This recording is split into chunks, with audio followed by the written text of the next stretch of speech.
Hey guys, what's up? Looks like we're officially live. Thank you guys for being here. And thank you for a minor amount of patience while we set up one last technical detail to make this good for you guys. So if you look at the top of the chat right now, you'll see a link. If you click that link, that is the place where you guys can ask your questions for this basically this program.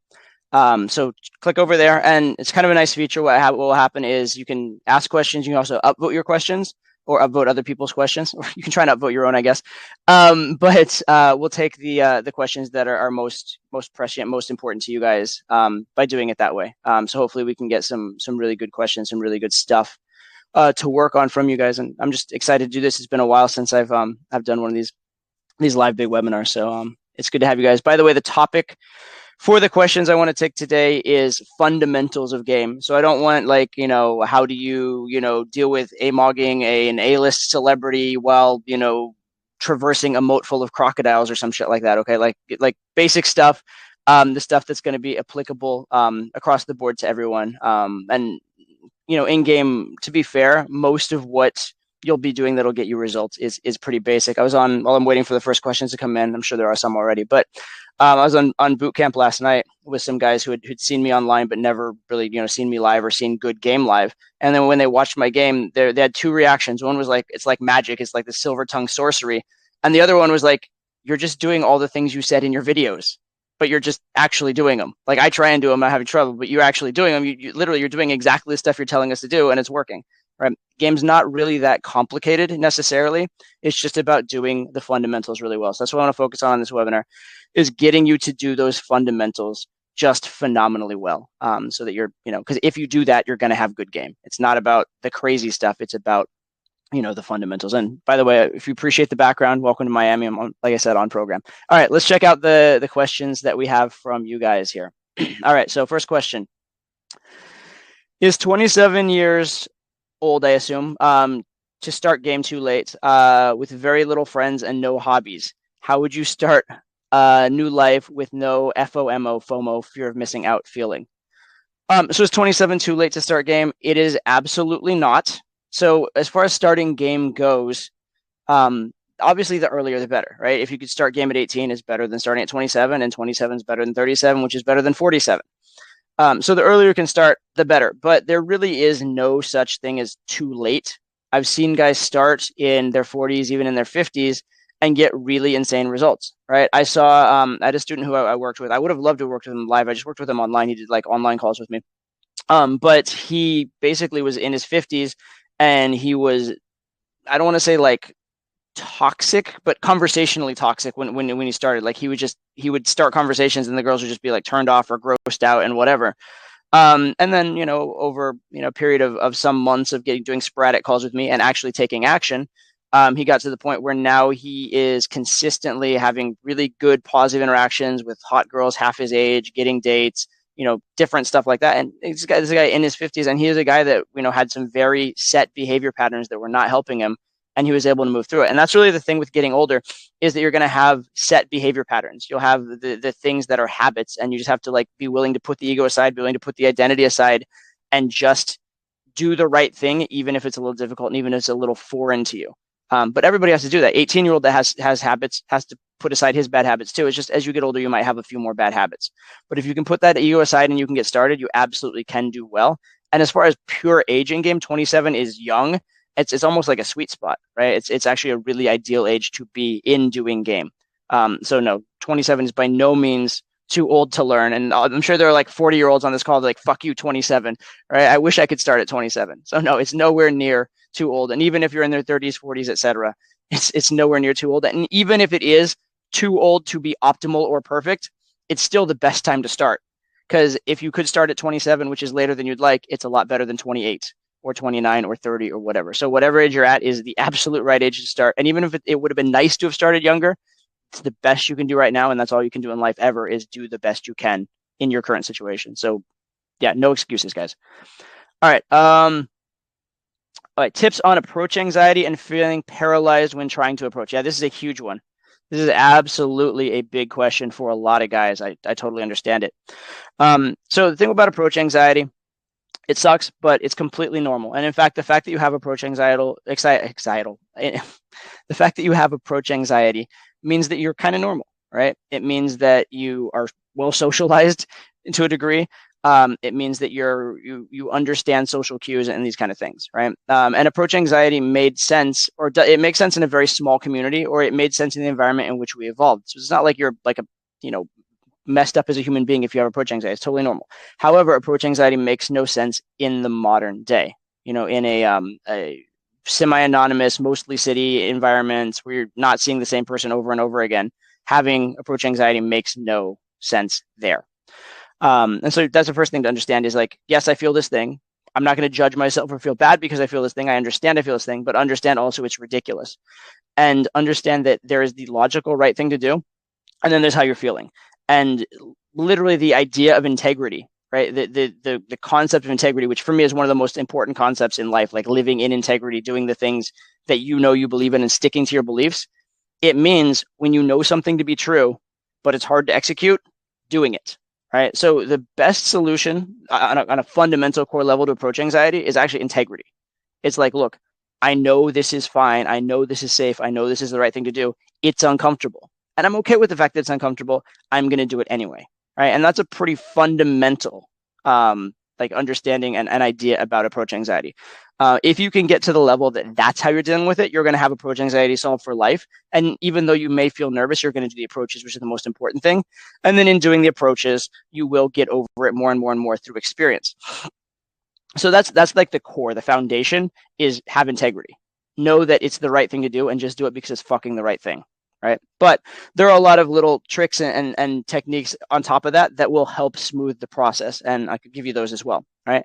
So first one has to do with how you define what an approach is, how you define success, that kind of stuff. If you define an approach as going over and being smooth and charismatic and brilliant and all that kind of stuff, that's a very high bar. And you're going to go over and you're going to fail a lot starting. And you're going to feel like a failure if you fail. Right. So if you set the bar at some impossibly high level and have these impossibly high expectations for what's going to come out of an approach, you're going to put a lot of pressure on it. And if you're going into the approach nervous because you're thinking about what am I going to do 10 minutes into the conversation, you are massively overcomplicating things. Right? An approach pretty much is a physical action. It's the physical action of putting one foot in front of the other and then uttering a sound that she hears or tapping her on the shoulder. Right. That's an approach. That should be your threshold if you're having approach anxiety, that if you do that, it's a success. And you know you can do it. You know 100% that you can do that physical action. She may not like you afterwards. You may not go anywhere afterwards. You may not do it perfectly, but you know you can do it. And so you're guaranteed a success on that level. And you need to reward yourself for that success. You need to understand where you're at. If you're at a place where you're nervous about approaching and you do an approach and it goes terribly, pat yourself on the back for doing the approach because you did the most important thing, which was if you're dealing with approach anxiety, your own internal resistance and stuff like that, the most important thing you can do on an approach is just doing it and overcoming your own internal resistance. Whatever the girl gives you on top of that is gravy, but it doesn't matter because the most important thing you're working on is you. So congratulate yourself for walking over and uttering a sound. And if you can consider that a victory and build on it and have your game, we want to set up a training program for yourself, so to speak, so that when you're doing game, it's a consistent series of victories, right? So start with a very easy bar that you can win and then make it harder and harder and harder. And you want at every step along the way, your threshold to be something that is absolutely achievable to you and kind of easy to achieve, but also failable, right? So you could fail it, right? You're capable of failing it. So that actually is an accomplishment, but that you're going to be winning a lot more often than you're losing. So you want to set that kind of stuff up. So that's pretty good. The other things you can do in terms of making approach anxiety go away or lessen or getting through it more easily, you can do progressive desensitization, which is give yourself very easy approaches to do. Go up and ask a girl for directions, which is a terrible approach, but at least you went up and interrupted a conversation and said something, and then you're free to leave. Then go up and ask directions and introduce yourself, and then you're free to leave after. And this you're free to leave makes it very easy because you're not worried about everything that's going to happen 10 minutes in. You're not overthinking everything, and you're giving yourself permission to leave so that going in doesn't seem like as much of a big deal. But you keep layering on. Eventually, you introduce yourself, give a compliment, and then you're free to leave. And then you introduce yourself, give a compliment, bring up one more conversation topic, and then you're free to leave. Eventually, you're going to be, because of what you're doing, consistently getting into interactions, and you're not going to want to leave. right? And you're going to be enjoying the interactions, you're going to be getting good conversations with hot girls, and lo and behold, you're doing game. But the whole idea with approach anxiety is make things simple, make things straightforward. Excuse me. Don't make the bar too high for yourself. Set up a situation where you can succeed rather than fail. If you set up a situation where you're going to fail, that's just, it's a poor idea. You're going to get poor outcomes from it. All right. Next is a question. As a beginner, I feel weird expressing sexuality in set, afraid of coming off weird and creepy. Advice. So this is valid. And, there are definitely things you could do with conveying sexuality that would be weird and creepy. So, the fact that you have this question, it shows that you're, again, socially calibrated and you understand some things. Here's what I would say.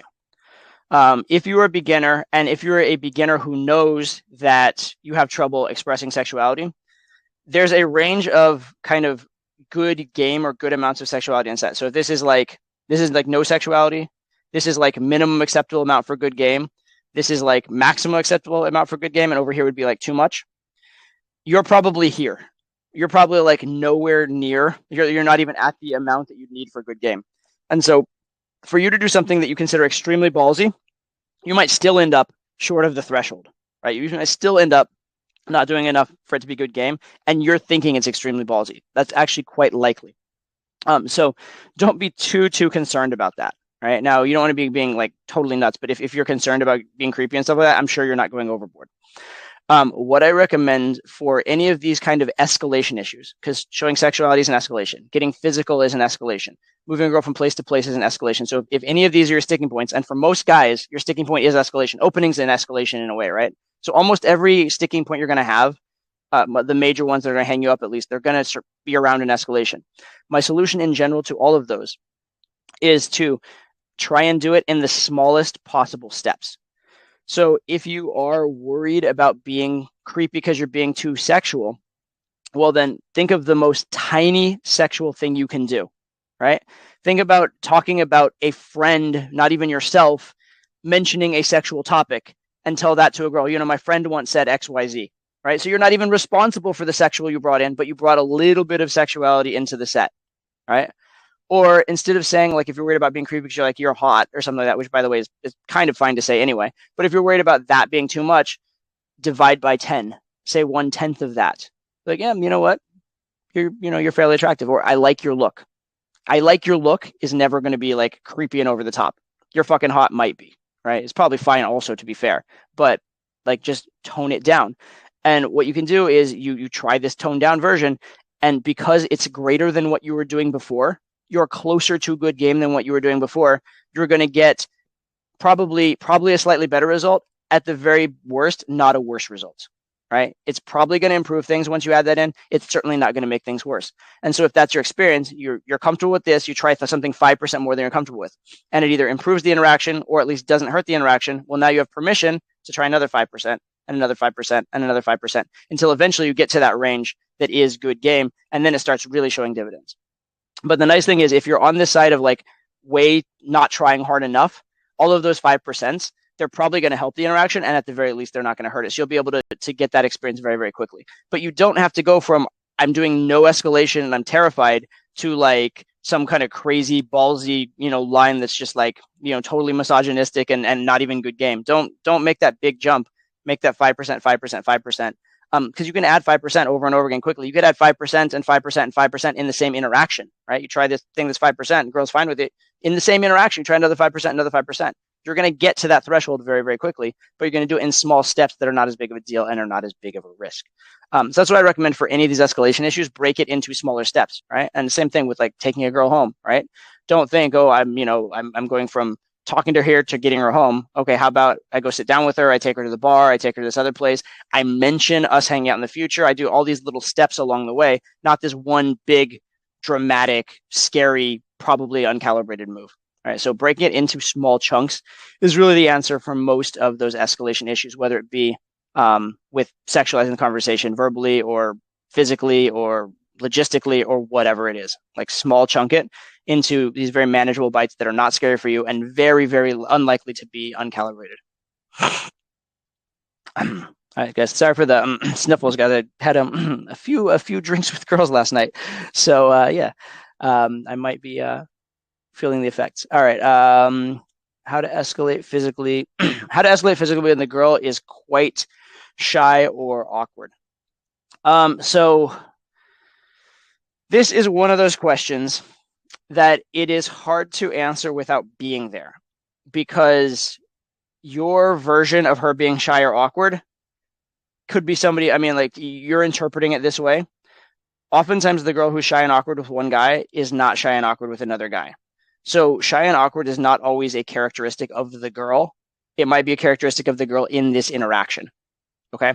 So just because she's shy and awkward with you doesn't mean she wouldn't be shy and awkward with some guy she's had a crush on for 6 months and is chasing. Right. Or just because she's shy and awkward with you because she's actually intimidated and you're very high value doesn't mean she wouldn't be cocky and confident with a guy of lower value. Right. So this assessment of she's shy and awkward, it's a hard question to answer because it can come from different places. Okay. Shy and awkward can come from she doesn't like you and she's, not enjoying the interaction, or it can come from she actually likes you too much. You have too much value. And for that reason, she's intimidated and walking on eggshells around you and whatever.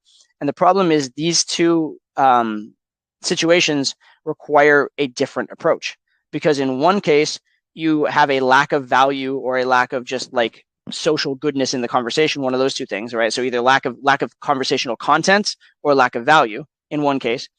In the second case, you actually have a lack of comfort. You have, I don't want to say too much value, there's no such thing, but your ratio of value to comfort is all off. You have too much value for the amount of comfort you have. And so in this case, you need more comfort. And so this is a hard question to answer, because the answer is either give more value and offer to the conversational content, or give more comfort, which are actually opposites. So the problem here is you need to assess why. Right? This is a situation where you need to have a thesis. And if you're a beginner, you might get it wrong, right? But you need to guess. You need to guess and check. And then once you've guessed and checked a few times, you're going to know what it is for next time. So you need to guess she's being shy and awkward because, right? It's a scientific method. Have a hypothesis as to why. And based on that hypothesis, you do what you think is the right action. And then you see what happens, right? So if your hypothesis is that she's shy and awkward because the conversation is kind of stale and stagnating, well, then offer some value to the conversation. Tell a story, right? Have an opinion. Carry the conversation a little bit and make it easier for her to participate, and see how that works, right? If that's the case, you'll see how it works. If when you do that, she seems to get even more shy and awkward, or it doesn't seem to help, well, now maybe it's that you have too much value, and now what you need to do is just chill out a little bit, be a little more real, try and very slowly give her like kind of softball questions or softball topics to get her talking, or throughout your stories, throw in a little like an aside to her to have her participate, so she's not just being a spectator, et cetera, et cetera. So you can be conversationally kind and invite her into this conversation that you're running so well. But again, you have to choose. You can't do both at once. You can't do add value and add comfort, both solutions. You have to pick. And this is actually the case a lot of times in game, right? So a lot of times when you are dealing with a particular sticking point, don't just ask it's like diagnosing something in medicine. It's not just what is the symptom. You have to try and figure out the cause of the symptom. Once you find the cause, you can treat the cause. But if you're just trying to treat symptoms, you're going to be lost and confused. Like in medicine, a cough could be like 100 different things, right? But when you do some other examination with it, have a theory, now you can prescribe something for it or whatever. All right. Was this the same? So I don't know if this was this the same question? I just read it differently. So it says how to escalate physically when the girl is shy or awkward. Okay, in this case, number one, if the girl's shy and awkward at this moment, it's very, I don't know if I misread that question. I'm coming back, or if this is a different question. It seems like I just didn't read it right the first time. If the girl is shy and awkward, escalating physically may not be the right thing to do right now. I mean, eventually, yes, you want to do this, but the right answer probably is patience. The right answer is get her comfortable so she's not shy and awkward a little bit, and then get physical, right? Trying to, like some of these funny comments in the chat I'm seeing. But trying to escalate on a girl who's overtly awkward is just not a good idea, right? So there's that. So yeah, so I answered the first time, so it's the same question. The first time I answered, like, what do you do, or how should you proceed when the girl's shy and awkward? The actual question is, how do you escalate when the girl's shy and awkward? And so all the stuff about what I said before is all true, right? That's how you should proceed essentially in general. But with respect to escalation, consider not escalating, right? When you want to be escalating when things are going well. Whenever things are going well, you should be escalating. Whenever things are not going well, you should be getting them to going well before you escalate, right? So don't, the answer to how do I escalate physically when the girl's shy and awkward is don't right now. Get it to be a more comfortable situation, get it to a situation where he's not feeling shy and awkward before you escalate physically. So yeah, that's the answer there is don't. Okay. Do you have any general advice on how to approach groups of women, two or more, and keep their attention? Yes, I do. Fortunately enough, I do. So with respect to groups of two or more, first thing on the open, and this is something I talk about in, well, I'll get to it actually. It's something that's actually very, very prescient for this call. It's something I talk about in something I'll share with you guys soon. But anyway, on the open, what you want to do is you want to make whatever your one-on-one opener is, make it collective. That's the easiest way to open a group. So if you were going to say, if your standard opener was you're adorable to a girl, you go into a group of girls and say, hey, you guys are adorable together. So you guys and together. Or you, if you don't like the you guys thing for whatever PC reasons you have, which by the way, it's completely fine. I've never had a problem with it. But say y'all or you all or you guys seem whatever. You can send it back to you guys. But just make it collective, right? Instead of you guys, you all together, you seem adorable. If you want to keep the pronoun as you, but just make it collective. Or for example, if the opener was oh my god, what's that look you gave me?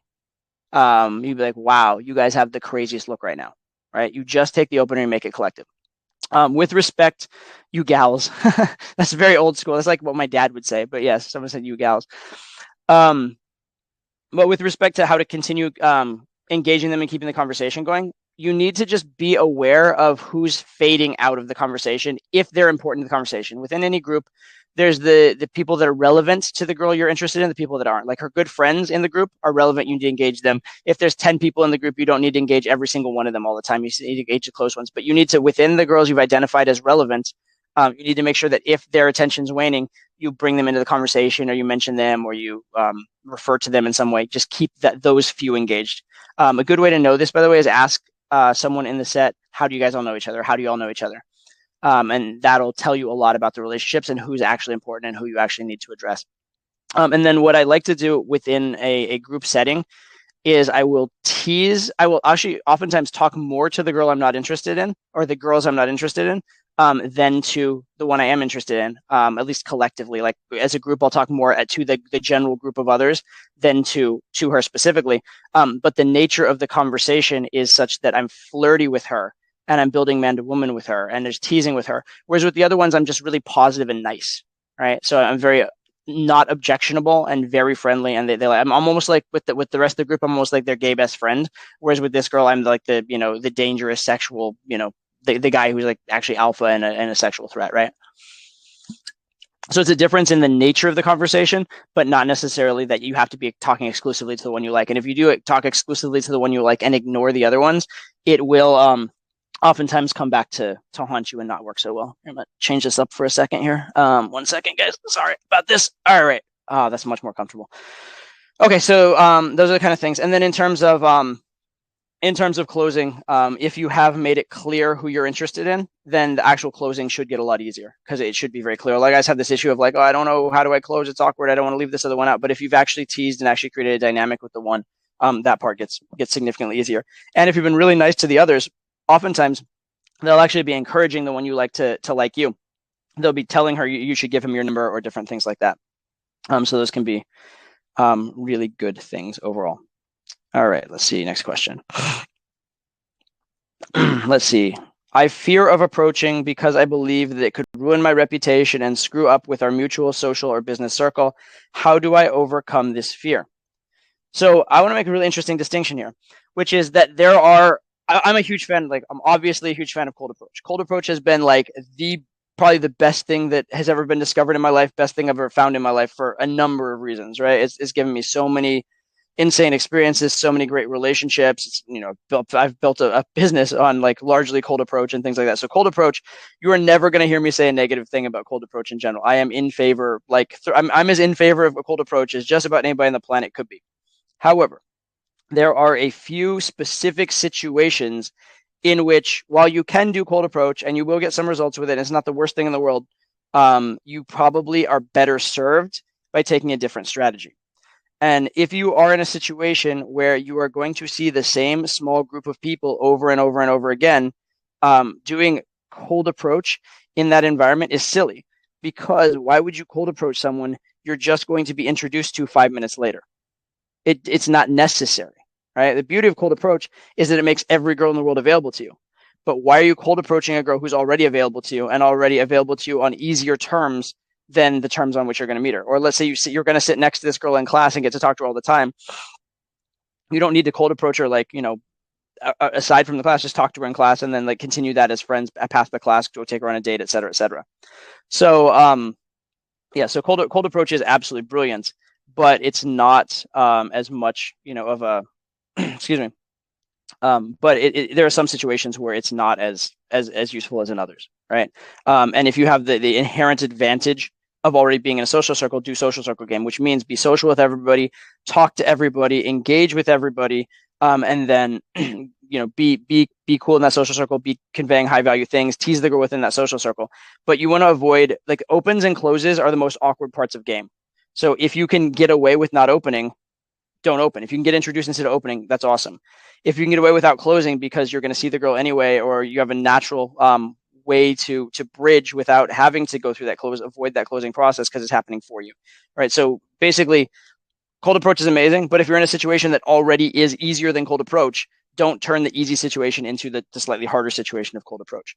So if you're in a situation where you legitimately are worried about reputational damage, you probably shouldn't be doing cold approach in that situation. Now, be sure that's legitimate, right? If you're in a situation where you're like a school of 45,000 kids or something like that, you don't have to worry about reputational damage from the random cold approach or something like that. But if you're in like an office with 10 people, that's not a cold approach environment.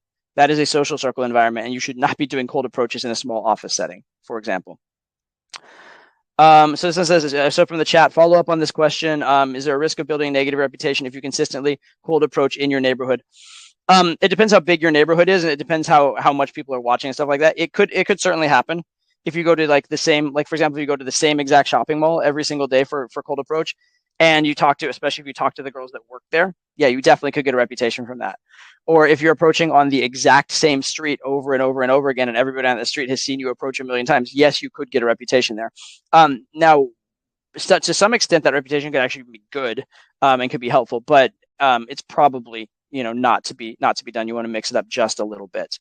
But in a sufficiently large city, you should not really run into that problem, right? Like I know guys who have been doing game in roughly the same venues in roughly the same city for like a decade, and they still are just fine. Like they haven't built a bad reputation. It's not hurting them in any way. So if you're at all smart about it, it shouldn't be a problem. But if you're legitimately, in the very tiny niche and doing very blatant cold approach over and over again in that niche, for sure. Also, the better your cold approach is, the less it'll be a problem. As you get better and better and better, your cold approaches don't even look like cold approaches. You just look like you're a social person with lots of friends because they're all going well. If you're a beginner and you're getting blown out of a lot of sets, you have to be a little more careful about mixing up where you do your approaches as you're learning, that kind of stuff. But it should not be a problem. In any kind of decently sized city, like probably any city of over like 50,000 or whatever, which is like not a big city. And even if you're in a smaller city than that, you can drive to a city that's that big pretty much anywhere in the world. Right. If you're in a city of any decent size, you should really be just fine. Okay. I'll take this one because it's related to, and then we'll go back to the questions post. This is from chat as well. How do you close off of a small social circle? Generally, what you do is you just close to get them out of the social circle, right? So if you're within this tight knit group and everybody knows everybody, and there's potential judgment and this and that, the close is not, hey, let's go on a romantic date, or hey, let's go have sex somewhere or something like that. Oftentimes it's just, hey, let's just go do this thing one-on-one because we have this common interest, or hey, everybody else is going home, I want to stay out a little bit, you want to grab one more coffee, grab one more drink, etc. And then once you're in that very plausible escalation to one-on-one, well, now you're no longer around the people that could be judging, or they're on the people where you'd be having a bad reputation if things go badly, or in the people where she feels like she might be judged if she were to do something. Now she's a lot more free and you can escalate a lot faster. So the first escalation off social circle is usually just the move from group to one-on-one. And then once you're in that one-on-one, then you can do a lot more like normal game. Okay. Okay, this question is asking what a girl is looking for on Tinder or during dates a bad idea. Um, Bad is an interesting word. Uh, this line of questioning or this conversational topic has pros and cons. So would I say it's overtly bad? No. Would I say it's overtly good? No. It depends on the context. I will say I don't ask that question personally. And the reason I don't ask that question personally is that there are too many things that could come up that complicate things in ways I don't need, right? The reason to ask that question, if you're going to ask that question, is to get the conversation on the topic of relationships or sex or dating or those kind of things, which could serve potentially as a way to escalate the interaction, right? It could serve as a way if you make the conversation, if you're talking about random stuff like the weather and sports and stuff like that, and now all of a sudden you're talking about relationships, that's an escalation that makes that date more likely to go to sex. It makes that date more likely to actually, turn into something viable and good. So if you're having trouble with that and you find that asking what a girl's looking for, or the other one that's similar to this is asking a girl's past dating history, talking about your past dating history, if you find that bringing up those topics helps you to broach that subject, which you're having trouble broaching otherwise, then by all means, it could be helpful. And I know a lot of guys who do talk about this stuff on dates and they do just fine. So it's not precluding success. It's not like if you do this topic, you're not going to get success on date or it's going to make, good dates impossible or anything like that. It absolutely is completely fine. But again, I don't like it because it brings up a lot of complicated shit. So if you ask a girl what she's looking for, and then she gives you a bunch of stuff, and now you're in this weird situation of like, if you act like that stuff, are you qualifying yourself, or does it look like you're qualifying yourself, etc.? Or what if she brings up stuff that you're clearly not, right? Like just on a fact, she brings up factual, logical things that you're not. What are you looking for? And you're like, I'm like 5'8". She's like, I'm looking for a tall guy. I'm like, well, fuck, I'm glad I asked that question. That's gonna help me now, right? So, I just don't want to know, right? I would rather not introduce factual information that might oppose me.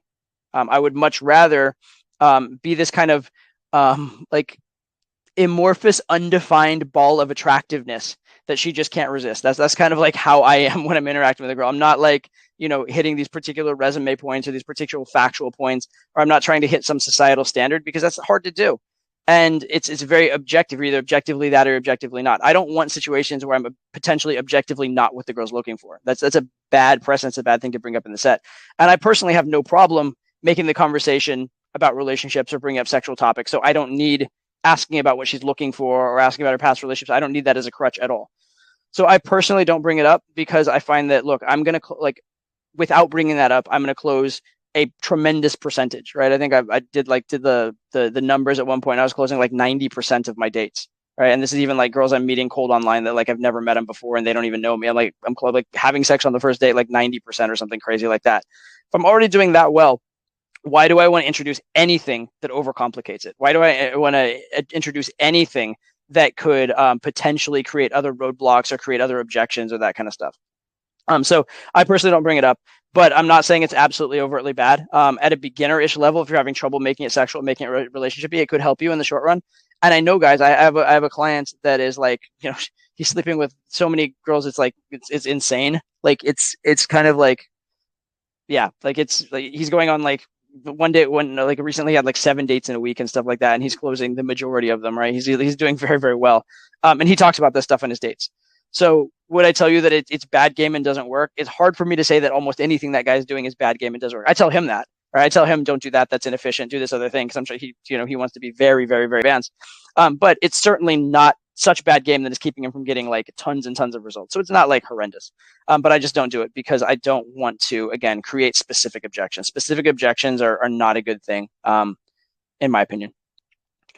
Okay. As someone who grew up not being good with girls, history of rejection, it's hard to assume value with girls. I feel fake advice. Well, first of all, I'll say we've all been there, right? Almost every guy who I know who has learned game had that exact same experience, right? Everybody who has like taken the time and effort to dig deep and study this, they did it for a reason. They did it for the reason that they were not completely 1,000,000% satisfied with the results they were getting with girls. Like Cristiano Ronaldo is not going to come study game, right? It's just, it doesn't make sense. I mean, he may already have some game. He may have studied it younger and stuff like that. He seems like a pretty charismatic guy. Who knows? But he doesn't have any reason to study game because number one, I think he's married with kids and different stuff like that. But number two, he has no problem attracting girls just by like walking out of the street and being like, "Hi, I'm Cristiano," right? I mean, like this is all he needs to do. So if you're already getting insane, ridiculous success without learning game, you wouldn't learn game. So every single person pretty much who's learning game is doing it because of they have a history of not being as good with girls as they'd like, or they have a history of not getting the reactions they'd like, or they have a history of some kind of thing. And if you get attached to that as your self-image, yeah, that's a problem. But understand your self-image is very fluid, right?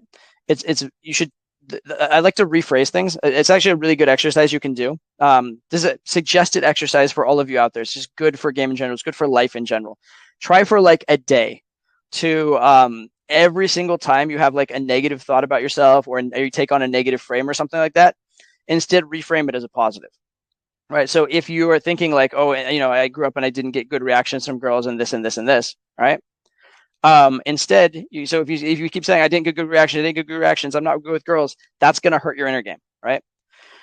But if instead you say like I didn't get good reactions with girls before, and that's awesome because it's motivated me to do all these attractive things. I'm so much more attractive now, right? So instead of thinking like I've been unattractive in the past, now your mentality is I'm more attractive now than I've ever been, which is true, right? It's true, right? And it's actually easy to do. If you were less attractive in the past, I'm more attractive now than I've ever been. I'm excited about this.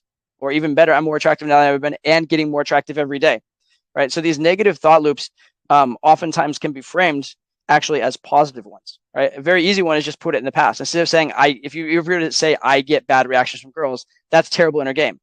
But if you say, in the past, I used to get bad reactions with girls, that's completely fine because you're not there anymore. And the next girl you walk up to has no way of knowing about any of your past things. So for her, you're completely new, and she's going to see whatever you're putting forward and judge you accordingly. And if what you put forward is positive, it can absolutely work, right? So try to not identify with your past, because the past truly is the past, right? In the past, I couldn't walk. In the past, I couldn't speak English. In the past, I didn't know how to read and write. In the past, I didn't know how to do math. In the past, I didn't know how to talk to girls, but I do now. I've been studying it, right? I've been practicing it. I'm better now than I've ever been. That's a much better mentality. So when you catch yourself in these negative thought loops, these negative mentalities, it's a really good trick, kind of, but it's not even a trick. It's a way of living. It's a way of thinking, a way of going through the world and experiencing the world to, start taking it in the positive, right? Start taking it in the positive way as well. Okay, let's see. What else have we got in the chat here? Let's see. Okay. This is an interesting one. Says, hang on. Oh, that's funny. Okay. This one's okay. So should you tell a girl at the end of the first date, I want to see her again, or text her afterwards? And when should I send that text? Well, just on a practical level, if you go on a date with a girl and she doesn't text you within a certain period of time and you'd like to see her again, you probably have to text her. So that's kind of a moot question, right? Because if you don't text her, you're not going to see her. So between texting her, which is debatably good or bad, according to this question, and not texting her, which is 100% guaranteed to be bad, obviously you should text her.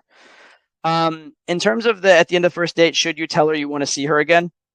You should definitely have the vibe exist that the two of you like each other and that it's assumed you're going to see each other again. I don't know if I would do the declaration of, hey, I like you, I want to see you again. I would really try and avoid that. I try and avoid those like overt, like tension killing declarations, right? The vibe I want the girl to have is we're having a great time together. We seem to like each other, but there's no foregone conclusion. There's no absolutely this thing's going to happen. And so there's this tension, there's this like uncertainty, and there's this mystery, and that makes it exciting, right? So I don't want to kill the excitement. I don't want to kill the tension. I don't want to be such an obvious foregone conclusion the girl knows she can have. So for that reason, I don't do this overt, I really liked you, I would like to see you again. No. But you should definitely create the vibe throughout the date. And at the end of the date, if you don't close on the date, that you do plan on seeing the girl again, that it is good between you guys. And it's almost assumed you're going to see each other again. And you just have the formality of working out the logistics. And if that's the case, then also the texting will be a lot less awkward, right? But do you have to text the girl after the day if she doesn't text you? Well, only if you actually want to see her again. But yeah, if you want to see her again, you do need to text her, because what else are you going to do? You're not going to see her again if you don't.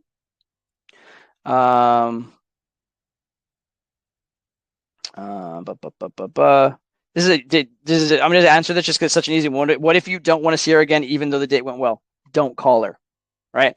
This is one of these things like guys worry about this. Like, what do I do if like the girl likes me and I don't like her? I mean, sorry, like that's life for her. You know what? Don't call her. You're not obligated, right? It's much better to be in that position and just let her down gently and be like, hey, listen, I'm busy with work. I'm into some other thing came up, et cetera, et cetera. If you have to, it's much better to be in that situation and figure it out than to be worried about that situation. For any of you that are worried about that situation of how to let a girl down gently, get that out of your head. Get yourself in that situation and figure it out. Much better place to be. Okay. How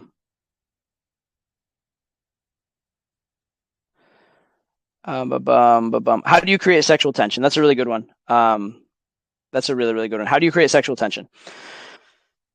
So for sexual tension to exist, there has to be two things. One, the possibility of sex, and two, uncertainty around that possibility. Right? That's what creates sexual tension. Right? If you are completely platonic and non-sexual, no sexual tension. If you are completely obvious and the girl knows she can have you, very little sexual tension at the best, right? But when there is a possibility of sex, but it's uncertain. Now there's sexual tension, and so that's like the vibe. That's the vibe I like to create in interactions. Is this idea that, if things go somewhere between us, it will be sexual. However, it's unclear whether things will go somewhere between us. So I'm not an obvious foregone conclusion. The girl doesn't know she can have me, but at the same time, if we do end up being something, we're not going to be platonic friends because the vibe has been, sexual or flirtatious or something along those lines. Okay. So that's basically how you do it. It's that combination of two things. One, possibility of sex, uncertainty about sex. That's the formula. Possibility plus uncertainty equals sexual tension. There you go. There's the equation. Let's see. What else we got? Okay, again. From the chat, this is a good one. True or false? Cold approach is a numbers game. Can I do like option C, partially true? So cold approach has a numbers game component to it. Absolutely. Right?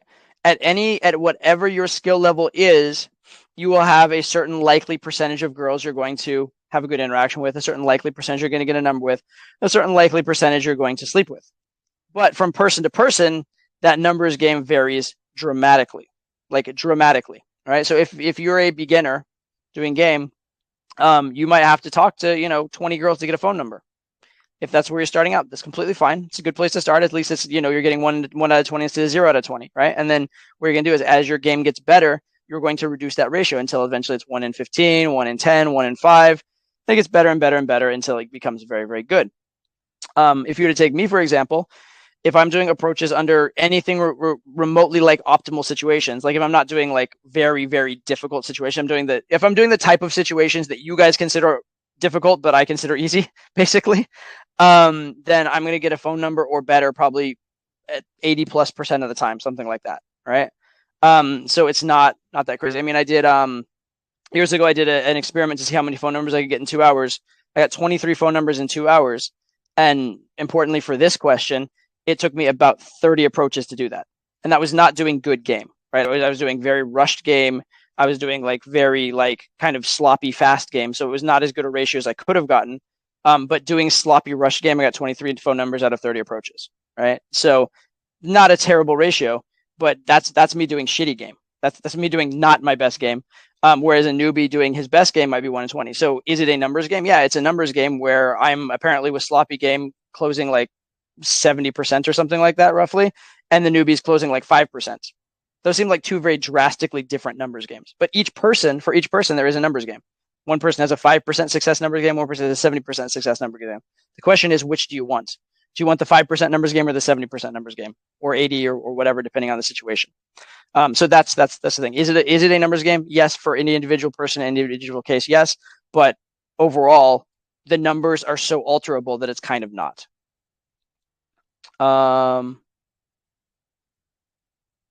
Okay, let's see. Let me do one of these here. Let's see. How many approaches as a beginner until first sex, first relationship? I guess this is from my own personal experience, right? And thanks for the great information over the years, Todd. I appreciate that. Thank you for the support and shout out there. So how many how many approaches until first sex and first relationship, I do not know. I really, really don't know. A lot. Not like tons and tons and tons a lot, but a lot. Probably, if I were to guess, approaches before first sex, I don't know, maybe a few hundred, something like that. Like, guess like somewhere between like 250 to 500. I really don't know. I was doing a lot of approaches, but they're very casual, and I was getting dates and then following them through and that kind of stuff. Probably on the lower end of that, probably a few hundred, couple hundred approaches to having first sex. The big thing for me was just escalation. I should have had sex a lot sooner, but I just had trouble with kissing specifically. I had issues with kissing. I had issues with getting the balls to kiss and knowing how to kiss.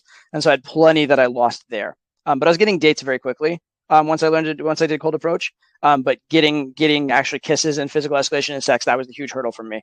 So that took me lots and lots of dates. It probably took me like, 50 dates or something like that. Which, yeah, to be fair, it was probably more than 200 approaches. It's 50 dates. Maybe it's 300 approaches. Maybe 300 approaches, 50 dates before I had sex the first time. First relationship was pretty soon after, though. First relationship from first sex. Like, a lot of guys, when you're starting out, your first sex will be your first relationship, because if you had a good enough connection to have sex with a girl and you're approaching girls you like in the first place, why wouldn't you? Right. So in terms of first relationship, at least first girl that you had sex multiple times with and stuff like that, and had something like that with, that shouldn't be too far different. But yeah, that's roughly what it was for me. But it's different for everybody, and your ratio here doesn't really matter. Doesn't matter if it took you 300 or 400 or 500 or 50 to get to your first sex. Point is, you haven't had sex right now. You want to have sex. You do what you need to do, right? That's the mentality I really want to get across to you guys, is this no excuses mentality.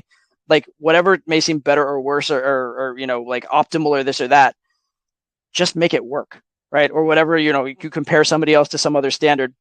Look, you're where you're at. You need to get a result. Do what the fuck you have to do to get that result. Don't worry about if it's pretty. Don't worry about if it's like done in the best possible ratio, et cetera, et cetera. Just don't quit on yourself. Decide you're going to figure this out. Decide you're going to get this solved, and then fucking solve it, right? Even if it's not solved optimally, just do it.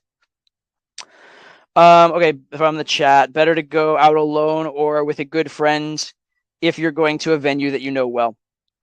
So in theory, I don't use the word always in game, but in theory, you should always be better off going out with a good friend, as long as you don't let that friend detract, right? So if the friend's going to act the right way, it's always better, right? So the way I like to go out with a wingman is I like to go out and I do my approaches, he does his approaches, and then we will, if we have sets that make sense for us to do together, we do them together. Like, if I'm talking to two hot girls, I'll bring my wingman over and have him join us. Or if he's talking to two hot girls, same thing. Or if I can go in and make him look good for a little bit and then leave, I'll do that. So I'll help him out where possible, but I'm never going to detract from him. So we're not sitting there thinking like, oh, I don't want to, that girl's hot, but she's in a group of three. Why don't I not approach her because I'm with a wingman and looking for a group of two? You start doing that, a wingman can be a bad influence. Or if you start talking to your wingman and like getting like, oh, this is nice over here, it's comfortable, so I'm not doing approaches, that's a problem. But as long as you and your friend are doing the right things together, going out with a friend should always be better, because it's exactly the same plus. It's you going out alone plus someone fun to hang out with, plus someone to wing you, someone to help you with logistics, etc. But the big thing is just do it in such a way that your friend's not a negative. Don't allow him to be an excuse. Don't allow him to be the reason you don't approach, girls by themselves or girls in threes and that kind of stuff. So, but as long as you're smart about it, having a good wingman and a good friend should always be positive. If your wingman's going to judge you and make you not do approaches, then it's a negative. So just don't go out with negative people. But if you're with positive people that are your friends, it should always be a net positive. There's no reason it should ever really be a negative. Yeah, so there we go. All right. We'll do one more. Let's see here. Let's see.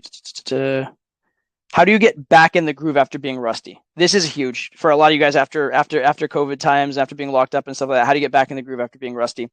The most important thing, honestly, is to so if you started out as a beginner in game and you got to a certain level and then you got rusty, right? The problem is when you're rusty, you still think mentally you're here, or you still expect the results of when you weren't rusty.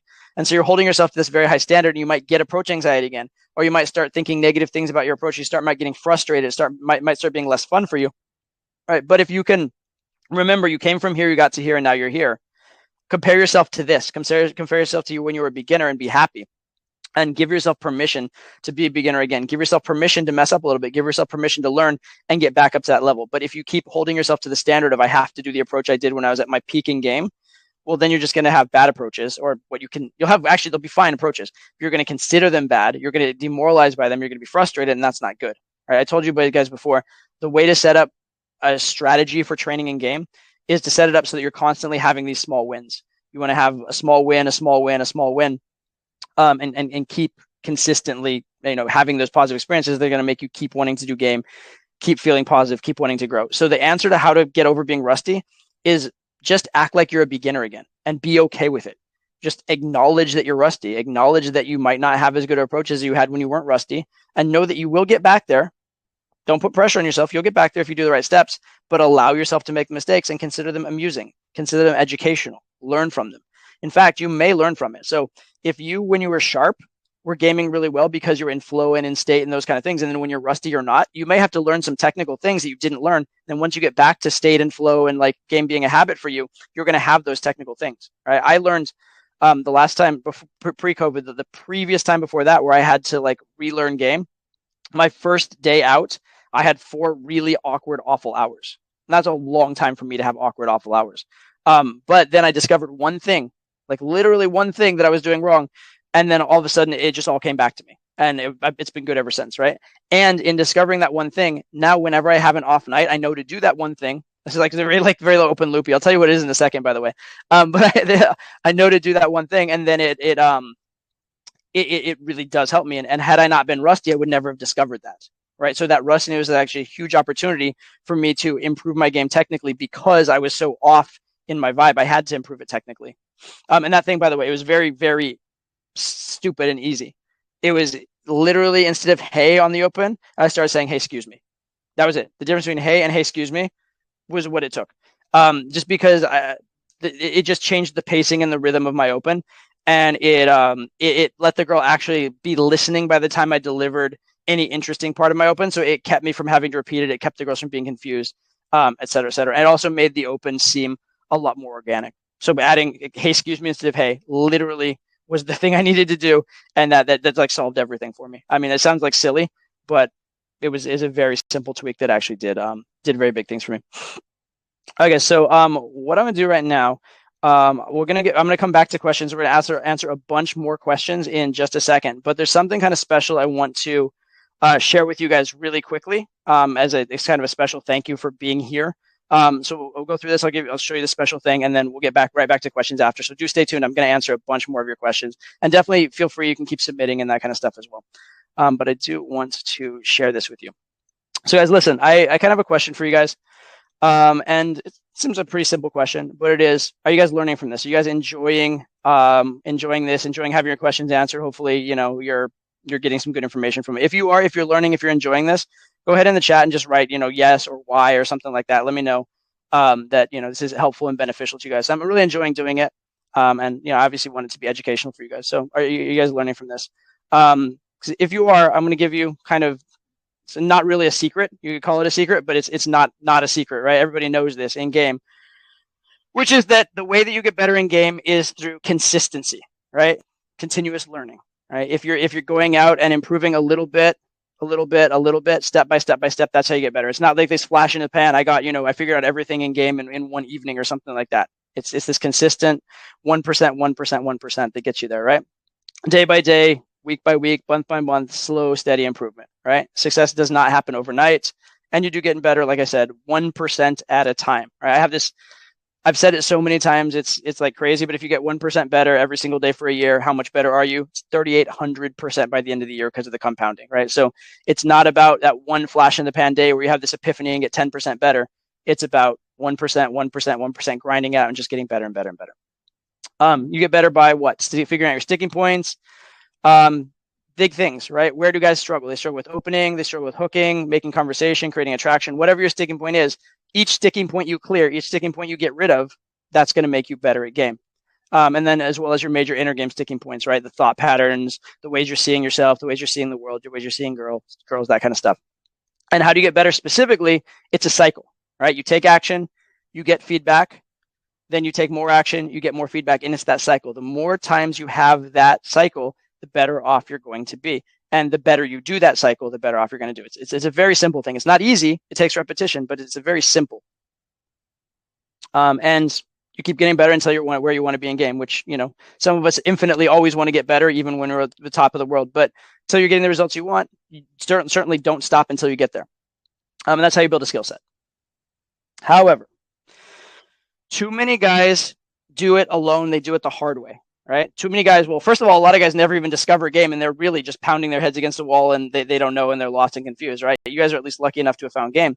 But too many guys in going out, they do it alone, which is, it's the hard way. It's, quite frankly, it's kind of the stupid way in some ways. At least if you have the option to not do it alone, if you have the option to have help, why would you do it alone, right? So if you're taking action, why wouldn't you do it the efficient way? Why would you do it the hard way when you can do it the easy way? With the help of, for example, a mentor like me, or a mentor of my coaches, a mentor of my coaches, my coaches helping you out, right? Having guys who actually know game, who actually know what's going on, helping you is much better than doing it by yourself. Or with the help of a community. That's one of the things I had that I think has been missing for a long time in game, is actually a structured community of guys really sharing the most high level ideas. That there have been periods in game where that existed, and there have been periods where it hasn't. And lately, it hasn't existed to the extent that I would like. So with the help of a community, for sure. And again, that was pivotal in my own early learning, and then with the help of the right resources, obviously. Okay, so I'm going to create a program for you guys that did exactly that stuff, that gives you access to resources, community, mentorship, those kind of things, right? So I want to introduce to you Todd V's mentorship program, or my mentorship program. Kind of weird if I talk in the third person, right? My mentorship program. So it's designed to help you guys grow. And the big thing with this is consistency, right? It's consistency. It's doing the right thing over and over again, over a period of time, doing that cycle, like I said, of going out, getting feedback, going out, getting feedback. Get you consistent growth, consistent results. And what is that growth built on? How are you going to grow, right? You're going to grow through these things. Having access to me on an ongoing basis, having access to my coaches on an ongoing basis, access to the answers to your questions, and access to the resources you need. That's, really what I would want you to have in being mentored, is those things. So what's inside? Well, first of all, probably the biggest thing is this: consistent weekly access to me, right? So if you're enjoying having your questions answered here, imagine doing this every single week, but with a much, much smaller group. Probably like, a fraction, like, 10% of the people on here, so that you really are, it's very focused, very, very personal, getting your specific questions answered over and over again. And doing this every single week. You go out, you have your sticking points for the weekend. Hopefully you go out, please go out, right? Your sticking points for the weekend, or sticking points for your day game approaches during the week. And then you can directly ask those that very same week. So the next week or the next day when you go out, you have a solution, an idea, something to do, so you're not banging your head against the wall. So all year long, consistent access to me, right? So how are we going to do this? So we'll have 4 live open question and answer calls every single month. It'll be, like I said, very small, much smaller than this call. And then I'll make up to 2 hours available for each call. And you just get that consistent, constant feedback on a weekly basis. So again, you can get your questions answered, not be confused and lost, and and trying to figure it all out by yourself. Have someone who's already figured it out help you out. And you can ask me anything, at least anything remotely related to game, right? So if you have technical game questions, ask them. If you have sticking point questions, ask them. Inner game questions, ask them. Whatever it is, dating and relationships, anything else. If you want to ask questions about pulling, if you want to talk about things that I can't talk about on YouTube, this is the place, because there are certainly some topics that I just, simply the YouTube and the world being what it is, I cannot talk about them in a public forum, but I can talk about them on these calls. So 100% uncensored, which obviously is valuable. Like, for example, a lot of the stuff with later game stuff, taking girls home, those kind of things. I don't talk about that a lot on YouTube for various reasons. And all done again in that small group weekly webinar. So it's ongoing week after week, and it's in a small group. Next up, we have the membership portal, which is comprised of a few different things. One of the coolest things, I think, this is something I'm very excited about, is Ask a Coach. So you guys may know my coaches. You may have seen some of my videos with guys like JP or Matt, the guy who did the night game video. You can look him up as well. Or you may have seen a lot of posts on the Facebook group and various on the blogs and stuff like that from James. These are guys that have been traveling the world with me. They have insane game. They know my theories and use my theories, but they also have their unique approaches and twists on them as well. And they all get insane results. But these are guys that are very advanced in game, and I want them helping you out. So I'm literally paying them to answer your questions, to be on this portal, on the forum on the portal, and answer you guys' questions. And I'll also be coming in and answering questions from time to time as well. So this is an area where you can get specific high quality answers on a regular basis. Beyond that, we're going to have a library of what I call mini courses, especially good if you're a beginner, if you're starting out in an area. But even if you're advanced, these are going to have things you've never seen. So we have a mini course on night game, how to do night game top to bottom, even if you've never been to a nightclub before. Day game, how to get started, how to do day game, what your plan is every step of the way. Online game, how to build a profile, how to message, how to get dates, all that kind of stuff. And then we have the pulling guide, specifically how to take a girl home, because I know that is a huge sticking point for so many guys. So many guys are in the situation of like, oh, the interaction's going well, now what? All right, I don't want that to be an issue for you. So we have the mini pulling guide as well. And then we're going to have the archive. So basically, as we develop, like this is all, think of it like the Library of Alexandria, right? Where we're developing this body of information, and as we do it, we want to save the best bits. We want to save the best answers to questions and sticking points. And as we're creating that information, as we're creating that body of knowledge, we save it, make it searchable so that you can, again, access the best answers to your questions over and over again. Because a lot of your questions have probably been asked before by somebody else, and you don't need to reinvent the wheel. You can find these things. So we're recreating this archive of answers as well. And then last but not least, an online community, which is incredibly valuable. Like I said earlier on, I absolutely had an online community when I was learning, and I shared ideas, I shared lines, I stole lines from people. I read other people's field reports and got inspired. I read other people's field reports and copied them, right? And that's been missing, I think, in the game community for a really long time. And I want to point out, this is like old school, and very importantly, it is anonymous, right? Because I know a lot of you guys, especially, I'm very lucky that a lot of the guys that are attracted to material are successful guys who, are doing things in the world and actually have things to lose. So a lot of those guys don't want to be posting on Facebook about game. But this is going to be anonymous. So you can post whatever you want freely, get your answers, really have in-depth discussions without having to worry about any of that kind of stuff. And this is something I'm very, very, very excited about, because I've been missing this in game for a long time myself. In addition, something very special for you guys, just because you're on this webinar, and I appreciate it. Obviously, this program isn't public yet, so if you've never heard of it, it's because nobody in the world has ever heard of it. You are literally at this moment the first ever hearing about this program. The price of the program after the launch is going to be $297 a month, which comes to over 12 months, $3,464 for 12 months. So that's the price after the launch period. But right now, for you guys, as a thank you for being here, for being the dedicated people who came out on this Saturday, we have a 24-hour webinar sale for you guys. In addition to that, and I'll give you the details on that one. I'll give you the details on that in just a little bit. Addition to that, as a bonus, you may be familiar with Value Masterclass. You may be familiar with the system. These are my flagship online programs. Value Masterclass, what is value, how to have value in every situation with women and also in life. It's a program that should help you in sales and business, all kinds of other things, as well as women, but just basically the secrets of value. And then the system, which is my step-by-step guide from hello to relationship or sex or whatever you want, exactly what to do each step along the way, how to have a plan, etc. So that's a $544 value. That's completely free with a 12-month membership to the mentorship course. And also, for those of you who join the mentorship course in the next 60 minutes after this webinar, specifically from the webinar, we're going to give you a free 60-minute call with one of my coaches, which is also a $300 value. So it's a lot of free stuff for you guys, for being here, for being like, the early birds, and as an appreciation.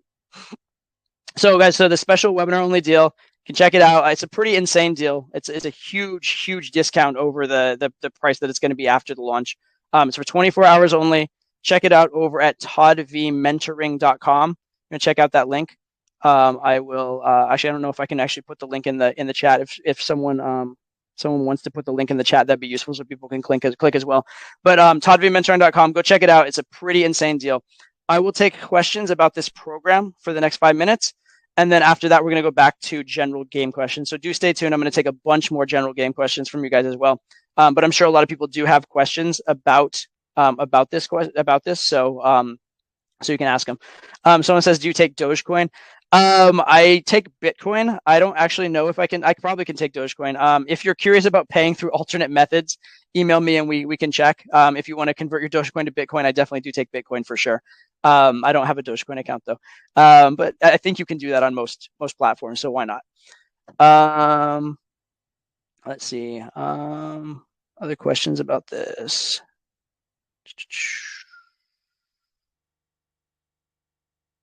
Let's see. So regarding the online game, will it be something like a profile or photo review? So there's definitely a bunch of different ways that you can go about doing that. First thing is within the forum, you absolutely can post your profiles and photos, and you could theoretically even post those in the Ask a Coach forum. Like, don't be nuts about that, but you absolutely could post that in the Ask a Coach forum. Be like, hey, here are some photos. Which should I go with, or what do these photos say about me, etc. Or is this profile too much this way, that way? So you can absolutely post those in the forum for feedback. You can absolutely ask about any of the specific things on the weekly calls. If you're like, hey, I have this one, this profile and this profile, as long as they're not like, don't take 10 minutes to read, which one do you think is better? Or is this line a good line for an online profile? Is this too cheesy? Absolutely every single one of these things are things you could ask. As far as posting your entire profile during the call, that's probably not logistically feasible, but you can definitely absolutely ask every bit of it, right? Ask about the photos in the forum, ask about it in the Ask a Coach, get our feedback on it. You can ask about any of the lines in the profile. You can ask about any of the approaches to the profile. You can ask about your messaging. You can ask some of the best questions to ask, honestly, would be about specific sticking points, but you can get into any of these specifics. Absolutely want to help you out. And we're covering all kinds of game, right? We have all of my coaches. We have coaches who are experts in different kinds of games. So if you want, you're doing day game, you get to talk to JP, who is the day game god, right? You're doing night game, you get to talk to Palmer, who is insane at night game and has worked in nightlife, in the nightlife industry for years and years and years and knows it inside and out. Right. So yeah, absolutely. Whatever niche questions you have, we can certainly find ways to address those and answer those and help you guys out with them. It just should be very, very doable. Can you use PayPal or foreign bank accounts? Foreign bank accounts should be no problem, especially I think foreign credit cards, no problem at all. If you have any payment issues, PayPal, it's not a preferred payment method, but if you absolutely can only do PayPal, we can do it. As far as like foreign banks, we can do transfers and things like that. But yeah, if you want to do it and just have a payment issue, contact us. Email support@toddvdating.com, and they can definitely help you out with any of those kind of questions. So yeah, that's fine. Yeah, someone says 4 live calls a month. Yeah, 4 live calls a month. So we're going to be 4 times a month doing a live call like this one, but much smaller. So like to consider like maybe 10% of the people on here or something like that as a guest. I don't know exactly what the attendance of this one is, but yeah, much more intimate, much smaller, but basically like this, getting your questions answered, getting to hear from me, going through everything 4 times a month, every single month.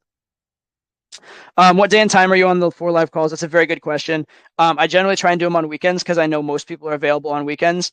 And typically I will try to do them around this time of day is usually good, right? Because it kind of caters to both North America and Europe, which are big markets for us. So, that's where I try to go. The calls will absolutely be recorded and they will absolutely be put into the archive. So if for whatever reason you ever miss a call, you absolutely can go watch it later, and you can watch it over and over again if you want to, right? You can go back to old calls, all that kind of stuff. So you'll be able to get access to the call even if you missed the call live, but they'll be live probably on the weekends because I think that's when the most people will be able to attend, and probably around roughly a similar time of day to this. I don't know the exact hours, but roughly a similar time of day to this on the weekends because we're just trying to cater to as many people as possible. So that's probably the best deal.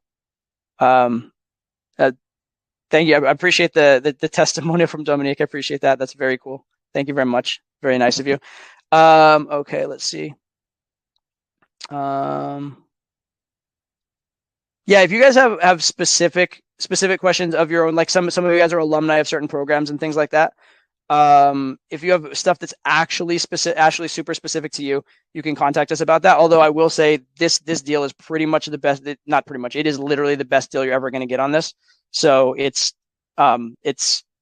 we can't modify it too much because we're pretty much doing it at the absolute best we possibly can. But if you have specifics, you can always contact us, support@toddvdating.com with if you have specific unique questions to yourself because of your alumni or history or whatever. Let's see. Someone said mentioning about being in lockdown and this and that right now.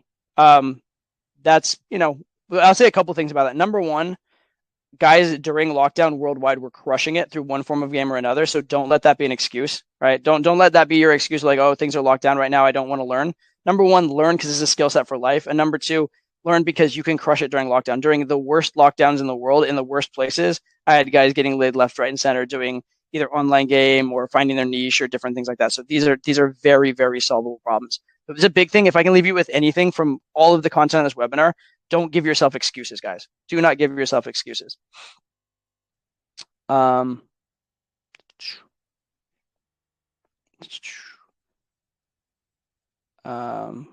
see here, 1 second here.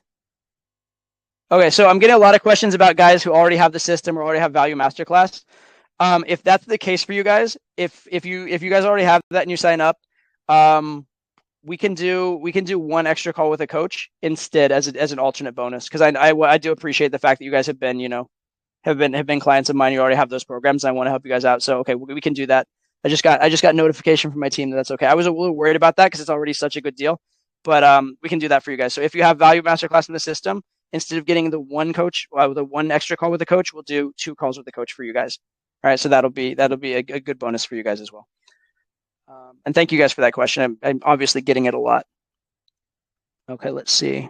On the webinar, will I get solid advice on starting a relationship and getting a girlfriend? Well, if you ask those questions, you will, right? So if those are the things that are the topics of interest to you, absolutely ask those things and you will get feedback on them. And you'll get feedback on that on the webinar. You'll also get feedback about that on the forum, on Ask a Coach, et cetera, from the community, potentially if you post on the community for the forum. So you get feedback from me, my coaches, et cetera. But yeah, whatever your questions are, this is like, it's not a one-on-one thing, but it's insanely customizable because it's all dependent on the questions you ask, right? If you ask certain questions on the webinar, you're going to get answers to those questions. If you're posting certain questions on the forum, you're going to get answers to those questions. And then as we get that body of knowledge, again, I'm going to keep saying Library of Alexander. It's a weird metaphor, but I really like it. But as we get that body of knowledge, you'll also be able to easily search all of those different things. And we already have actually tons and tons of those and ready, and we've already created a lot of that archive as well. But yeah. Let's see. Let me see what other questions we have here. When does it start? We're starting pretty much right away. We'll be starting definitely. I would say I don't see a problem with starting next week, to be fair. But we're starting as soon as we get going. As soon as people are starting, as soon as people are signing up, we're starting. So I would say it starts immediately. So yeah, if you sign up, we'll be doing a call again very, very soon. How about that? And all the forum and all that kind of stuff, it's already live. It's already ready to go. We have my coaches lined up. Everything's good. It's good. The mini courses are up. So it starts now. It starts as soon as we can get you through the sign up process. How do we get the extra call? Just let the coach know. Just email us. So if you guys are alumni of System and Value Masterclass and stuff like that, and you sign up, just sign up and then email support and say, hey, I signed up for the mentoring program. I already have System and Value Masterclass. So Todd said we get a free call with the coach. Please set that up for us. Just let us know that after the sign up and we'll hook that up for you. No problem. That's very, very easy to do. Let's see what else we got. Cool. Thanks, Ruben. I appreciate that. Appreciate the kind words and the sign up. Okay. So yeah, someone mentioned, is the portal intended to be like so the portal is intended to be similar to what the Facebook groups were intended to be, but much more active in the sense that me and my coaches are going to be very, very actively on it. Number one, in the sense I'm again literally paying the coaches to answer questions on there. And then it's also I personally prefer forums. I grew up with forums in pickup. And that's what I'm used to. That's what I like. I don't actually like Facebook personally. I don't like being on Facebook. I'm never on Facebook. But forums and portals I actually really do like a lot more. And I like the anonymity of it. I like the free sharing of it. And this is like the platform I grew up with in pickup. So yeah, I'm very excited about it in terms of that. I think it's a much improved version for me personally and for my own participation. And obviously the coaches being actively having it be part of their job to post on there is huge. Is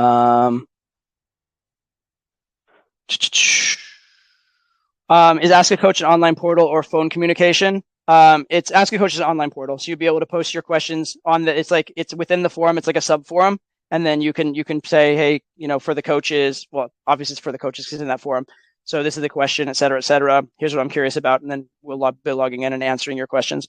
As far as direct communication with the coaches, there is the bonus call with the coaches. So that is direct communication with the coaches.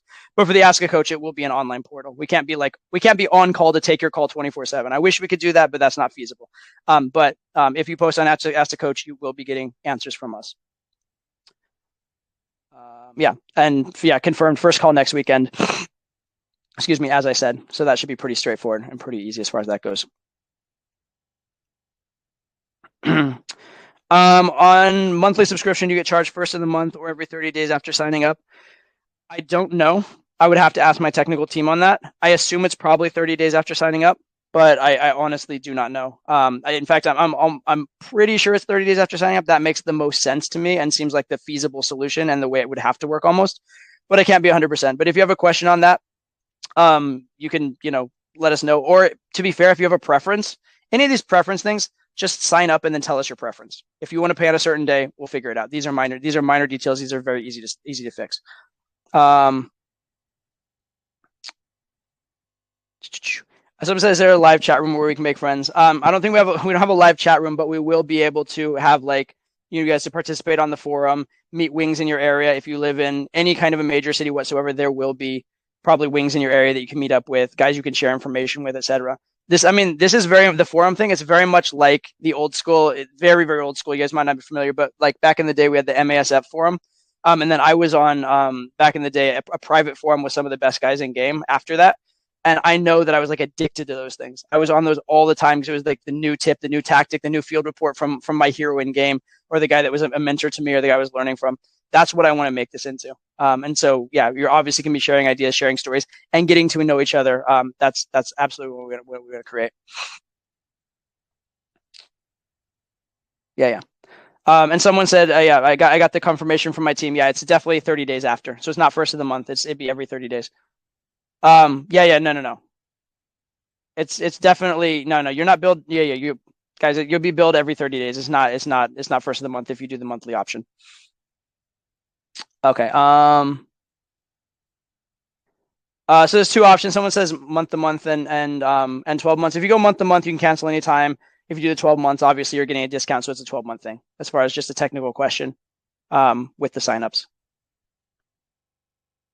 Okay, cool. All right, guys. So I'll leave it there as far as questions. If you guys have other questions, you can always email support@toddvdating.com. What I'd encourage you guys to do, since it is this special deal, the special webinar deal and whatnot, if it's a minor question like what day of the month, this or that or the other, or these things can be worked out, I would say just sign up and then contact us, and then we'll figure it out. And if you sign up and you don't like whatever, it's fully refundable too. So don't worry about any of that kind of stuff. But you do want to take advantage of this special deal. It's 24 hours only.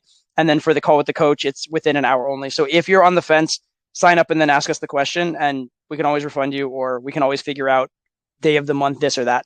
But yeah, check it out, toddvmentoring.com. If you guys have been over there, it is a pretty insane deal. Huge discount, and then plus the bonuses. So definitely check it out. Okay. With that said, I will get back to some questions for you guys. But once again, do check that out. You're gonna appreciate it, and you're gonna love this program. This is we've really put our heart and soul into making this program insane, and this is going to be a huge part of what I'm doing, company wide going forward, is focusing on this specific program. All right, guys. Let's go back to a couple more of your questions about game. So we have here on dates. I tease, she likes. Kissing is on at first, but then it fizzles out later, even with comfort or tease, where she doesn't want to kiss or escalate. Why does it happen? So the question is, you're kissing, it seems on, but then the kissing fizzles out later. It can be a couple different things. Probably you did something wrong. Probably you did something that was low value or offensive, or you just missed a window or something along the lines with that. This is another program question. How long will it be available? Well, the special discount is available for 24 hours, and the bonus with the coach is available for an hour. As long as how long will the program be available? We want it to be ongoing. It's going to be available for at least a year, because we have, yearly signups. So that's absolutely guaranteed. But I plan on having this be an ongoing thing, basically ad nauseum, for as long as we're in business. That's the goal. Like I said, I want this program to be a huge focus of what we're doing as a company. So I want this to be an ongoing thing that's only getting better and only growing over time. That's the vision for it. But so the answer to how long it will be available, ideally forever, but at the very minimum, at least a year. That much is like absolutely guaranteed. Okay, sorry. How do you open indirectly at the beach? You can't make fun of her clothing style. I mean, I guess you could. You make fun of her bathing suit, or you say like it's very colorful, or anything along those lines, right? Oh, yeah. One thing. Sorry. One other thing. Notification for like my team's letting me know as well, and this is important. I forgot to tell you guys this. We are trying to keep this small. The program, the mentoring program. We are trying to keep it small, and so at a certain point, we will close enrollment.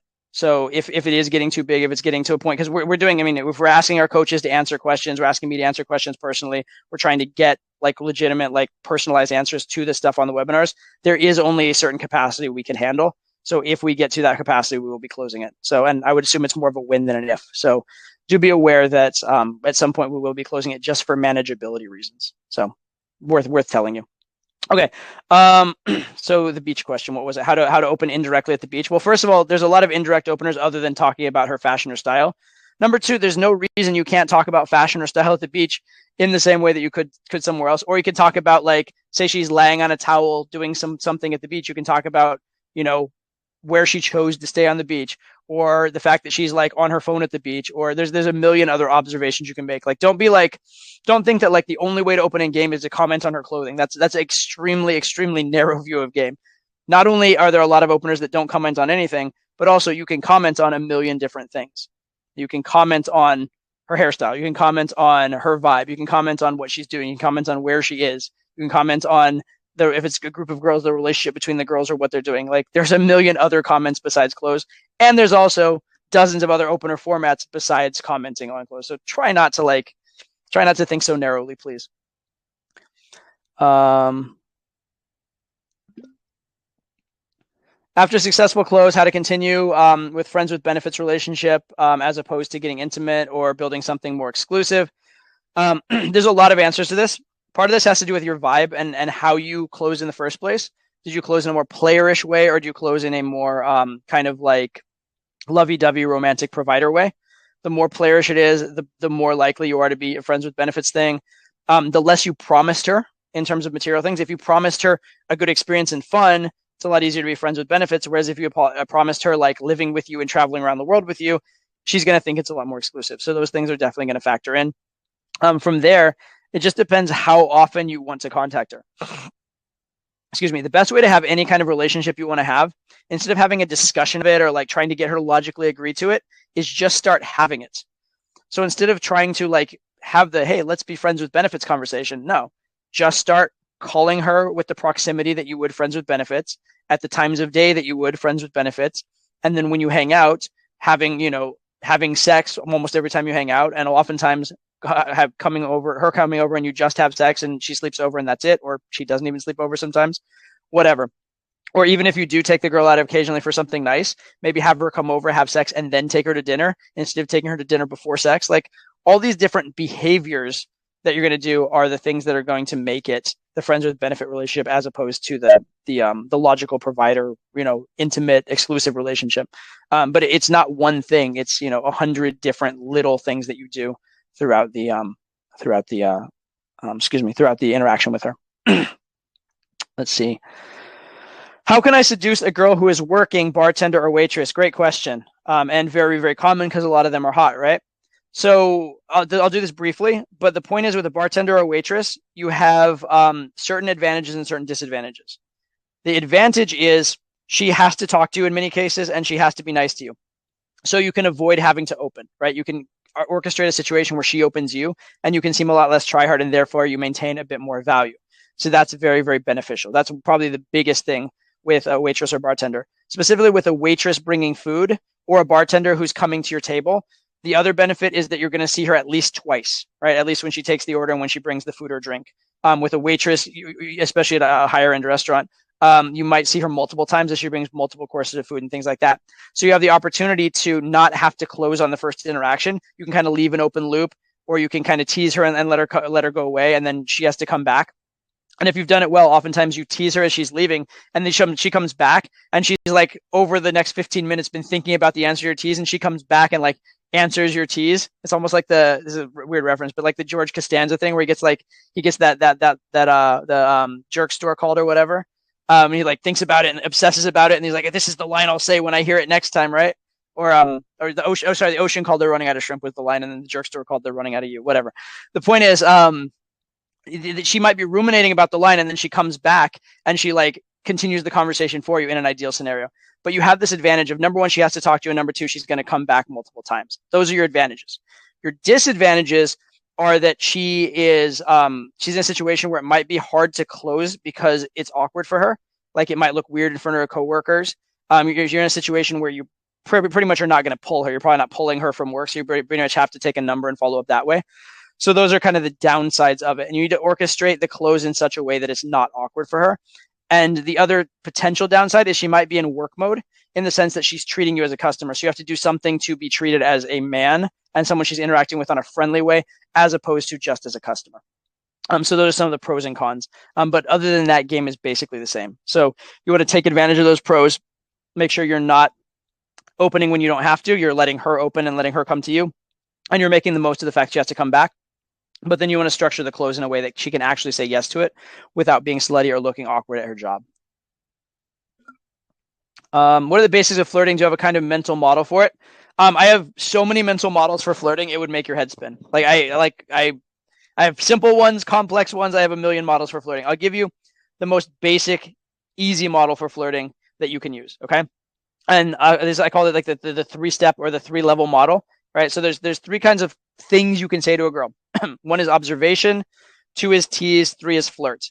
And they're kind of the same thing. So an observation is if you notice anything unusual the girl's doing or anything that is possibly embarrassing or funny or anything like that, and you just mention it, right? Be like, that is a crazy hat you're wearing, right? That's an observation. And that's already starting to be flirty, starting to be teasy, but it's just a start. It's just an observation. So it's just an observation. You state the fact.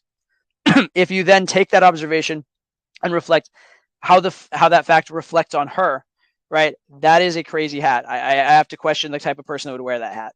Now you've made it personal. So now it's become a tease. It's gone from observation to tease. Now, if you were to add something personal between you and her about it, it would make it a flirt. So that's a crazy hat. I have to question someone, who'd wear that hat. I don't think I could date someone like that. Right now, you've made it personal. We've made it about dating. So those are the 3 levels: observation, tease, flirt. And observation is very, very, very low risk, right? Almost no risk.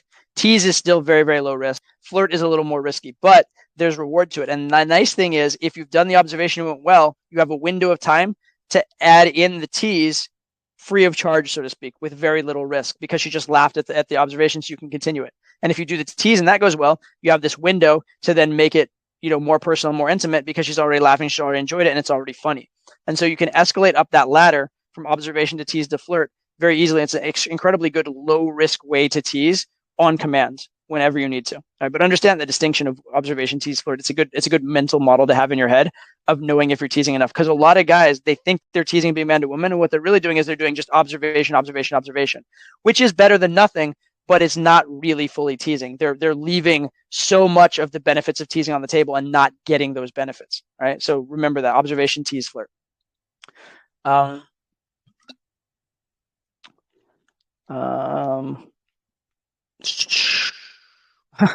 Basics of MILF game, please. Lots of that was just because it's funny. So number 1, as girls get older, right? As girls go from 18 to say 30 or something like that, they have more sexual experience usually because they've just had more years on this planet to acquire that sexual experience. They feel less judged about sex usually because they've had more sexual experience and because their friends have had more sexual experience and they've lived life a bit more.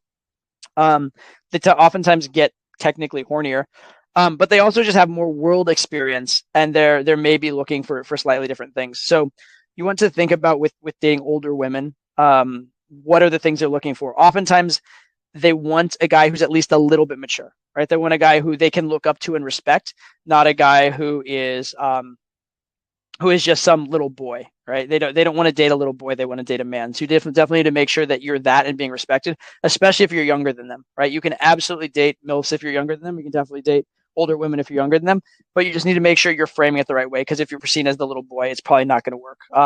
Maybe if she just wants to use you for sex one time and she's in charge of it, maybe, but as a consistent strategy, it's not a good one. Yeah, being more mature and coming off more mature is definitely a thing. Being a leader is more thing. You can be more overt and more sexual. You can definitely lead more, and you don't have to BS around as much in terms of closing. Oftentimes, like you don't have to finesse it quite as much. Different things along those lines. They will tell you what they want more often. So those are all positive things. When girls have kids, just be really like if girls have kids, they are so used to guys not liking them because of the kid. If you actually respect the fact they have a kid, are cool about the kid, cool with the kid, that kind of stuff, it's such a huge bonus to them, right? Because especially hot girls with kids, so many guys like them until they find out they have a kid, and then it's very disappointing for them and very depressing for them. So if you're actually positive on the kid, that can be really, really, really, really useful. I had a situation on a boot camp recently. I was winging a student on this girl. She was like I think she was like 28 or something like that. And she had a kid. And she was just gorgeous. She was actually this is like blonde girl, beautiful face, professional ballerina, like even after having a kid, professional ballerina. So fucking like hot and cool as shit in terms of all that kind of stuff. And at first she was like this very like high and mighty, like kind of whatever bitchy thing. I had to plow through it and get her attention, get her to like, start qualifying herself and all that kind of stuff. But then somehow it came up something about kids or whatever. And I was talking to her, and I was winging, and I knew I wasn't going to be like taking this girl home tonight because it was too early in the night, and I had other students and stuff like that. So I was like, "Fuck it," and I just basically like told her I had a kid, and she told me she had a kid and whatever. And all of a sudden, like the bond and connection like she had with me was like it like went to like this whole other level. It was ridiculous, and it's funny because I never ever in game tell girls I have a kid. I never do it, but it worked so fucking well. I might do it in future. So yeah, and the fact that she was like, she liked the fact that I was a good dad. She liked the fact that I was cool with kids. It was just like such a big thing for her. And you have to imagine this girl, because she's like essentially like visibly physically a 10, and so she's used to dating the guys and getting attention from the guys that would date like essentially a 10. But then a lot of them specifically are like, no kids, no, not interested, right? And so the fact that she meets a guy who is okay with that and is cool with that is so huge for her. And she was like just so like, jaw dropping, like amazed into it. So yeah, if the girl does have a kid, if she literally is a MILF, like how you respond to the kid will make a huge difference, especially if you're a high value guy. If you're the nice guy who's kissing her ass and you're like, oh, your kid as well, she'd be like, yeah, I don't care. But if you're already a high value guy who could obviously get a lot of girls, and then you actually are cool with that, because the kid is her child is the most important thing in the world to her, probably, then that could be absolutely huge. So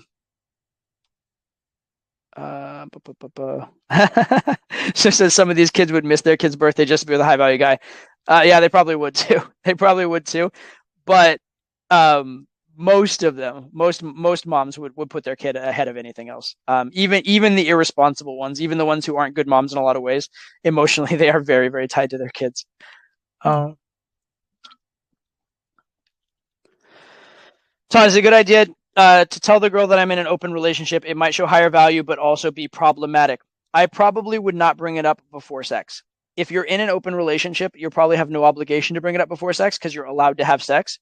And at the time when you're having sex with a girl for the first time, she doesn't need to know your relationship status. Oh, by the way, getting notification. So about 30 minutes left to get the free call. At this point, like 25 minutes left, I think. So if you guys want to sign up and get the free call, it's 25 minutes left. So definitely do get on that. Okay. Yeah. So about telling a girl you're in a relationship, why would you tell her you're in a relationship at all? Why would you tell her that? It doesn't add anything, right? Just be single. If you're in an open relationship, you're essentially single in terms of a one night stand anyway. Once you've had sex with a girl, once you're deciding whether it's a one night stand or an ongoing thing, that is where your relationship status becomes relevant. It's not even a relevant fact before that. So after that, once you've had sex with a girl, you can consider telling her that, or you can consider just acting like the type of guy who's in an open relationship, right? If you're in an open relationship and you're going to see this girl ongoing, assuming that's within the terms of your open relationship, then just see her ongoing and have an open relationship with her and just be that guy. These are not things you have to explicitly talk about. In general rule across the board, do not talk about game in game. It's a bad idea, right? It's much better if things are just implied, if it's just determined by her by her getting the vibe off you, by her experiencing and having the relationship with you instead of you discussing the relationship. Get out of your head this idea that I have to define this, that, or the other. I have to define that we are girlfriend and boyfriend, or define that we're open, or define what we can and can't do. Just do it. Just start living the relationship you want to have and let the things fall into play. Cool. Apparently we're getting a couple questions in terms of issues with checking out for the course. If you are having any issues with checking out for the course at all, email support@toddvdating.com, support@toddvdating.com. Email them with any questions you have in terms of checkout. Whatever your issue is, we can actually absolutely solve any technical issues. Okay.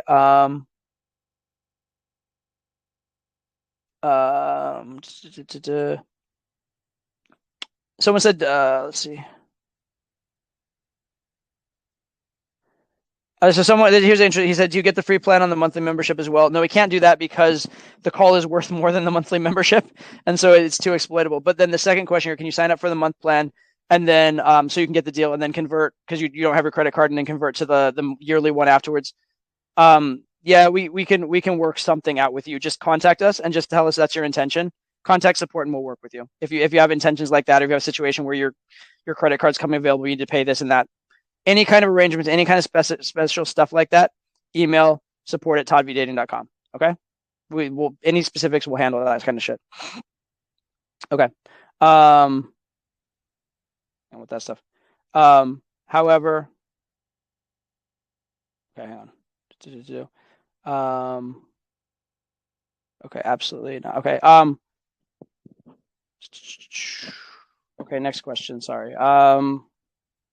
Actually, I just got it from my team. In terms of getting the bonuses, we actually can only do those with the yearly thing. So if that's the case, contact us and figure out how to sign up for the yearly thing in advance, and then we'll support that. We'll help you through that. So contact us and let us know that that's your intention, and then you can do the yearly sign up. But we won't be able to do the conversion from the monthly to the yearly. That'll be too much. That's gonna be a pain in the butt. We're not gonna be able to do that.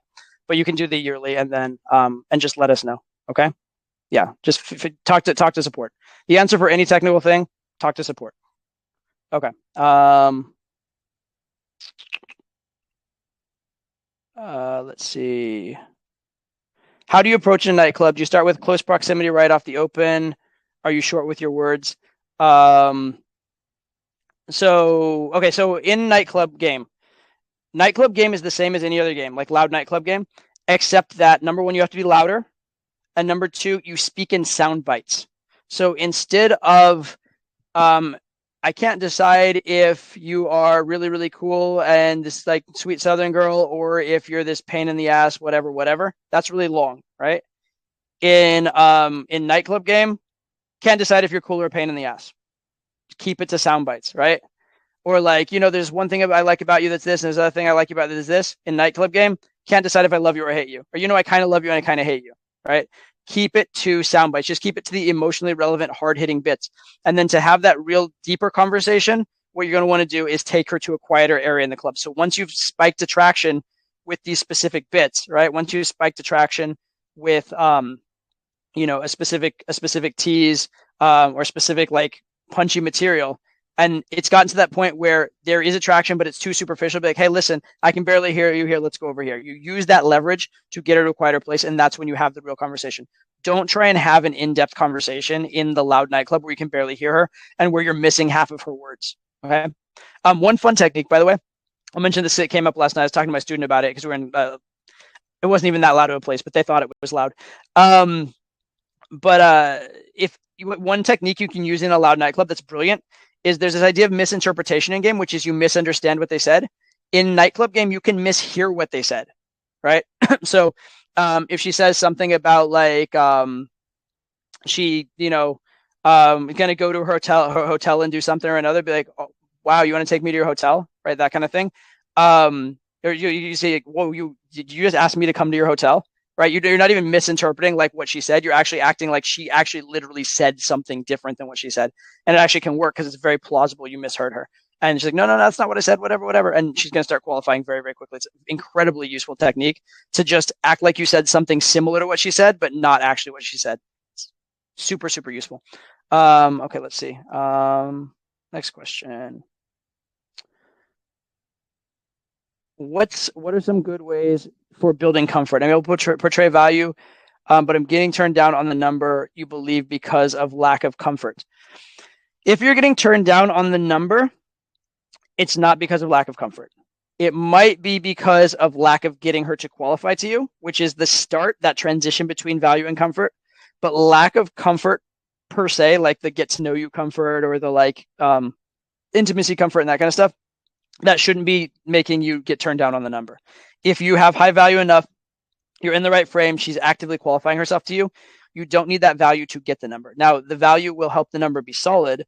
The value will help you get a date off the. The comfort will help the number be solid. The comfort will help you get a date off the number, but the comfort is not necessary for getting the number. If you're getting turned down on the number, it's either lack of value or oftentimes lack of qualification, i.e., lack of her having tried to prove herself to you or jumping into the right frame with you, or just unlucky because she has a boyfriend or some other circumstance. But that is not a comfort thing. That is absolutely no. You're just wrong in your assessments. Maybe you have some weird version of game that I've never seen before, but like 95% you're wrong. It's not comfort. It might be qualification. It might be that transition between value and comfort. If you need to go to jump through the hoops, you need to show her a legitimate reason why you like her or that she's proven herself to you. That's possible. But as far as comfort per se, pure form comfort, it's absolutely not that. How do you deal with tell me more about you? That's great. Right? That's not a deal with. That's I want to get it. If the girl says tell me more about you, I'm like, my job is done. Things are easy. I can relax now. Right? How do you deal with tell me more about you? There's a million different things. What do you want to know? Right? Be more specific.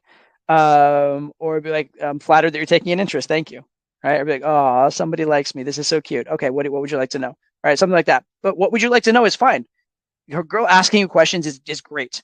Right? This is not a bad situation. Just go with it. And then in your answers, what you want to do is you want to be modestly cool.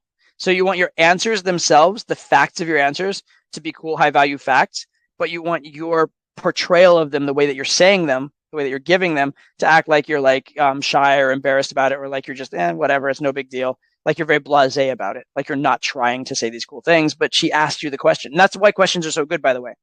All these things that you couldn't say normally because they'd be bragging, if she asks you the question, you're now allowed to say them. You can't go in and say, I have this amazing job and I make all this money. But if she asks you the question of what you do for a living, you probably don't want to say that I make all this money part exactly that way, but you can tell her about your job and it's not qualifying yourself to her. You have that permission. You have that ability to do so. Let's see.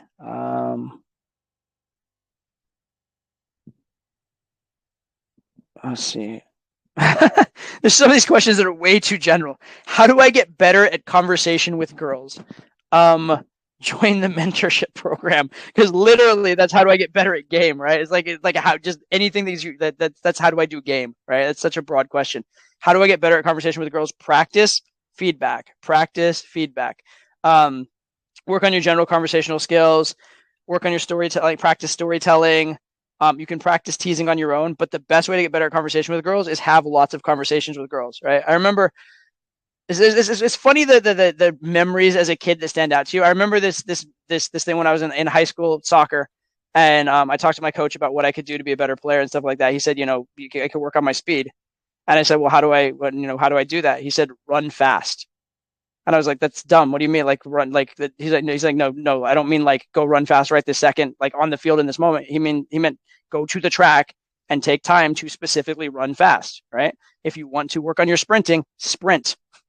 Go to the track and sprint. If you want to work on your conversation, have conversations. That's the easiest way to do it. There's all these other things you can do. Work on your teasing, work on your flirting, etc. Have conversations, take action, and then adjust, right? Game is played in the field. Game is played in the field and then learned out of the field and then played in the field, right? This is what I say on my boot camps and stuff too, right? During the in the field sessions, we just talk to girls. There's not a lot of questions. Afterwards, when we debrief it, we go deep on theory, we ask lots of questions, we figure everything out, we come up with a plan for next time, and then we go out, and then when we're in field, we just execute, right? How do you get better at conversation? First and foremost, have lots of conversations. Talk to everyone. Talk to girls, talk to guys, talk to your grandma, right? Actually, older people Old people are actually pretty good at conversation, if you must know, because they didn't have a lot of like social media and the internet and computers and stuff like that. They actually sat around and talked. They actually tell a lot of old guys tell great stories, right? Talk to everybody, and then figure out what you're missing. You're talking to them, but it's too platonic. Throw in things to spike it out, spike it up. You're talking to them, but they're leading the conversation too much. Tell more stories, right? But the first thing is just have more conversations. Absolutely have more conversations. What's the best way to answer when she asks your age? I'm 41, and when I'm talking to a younger woman, sometimes everything's going great. She seems hooked, but the age thing just crushes the interaction.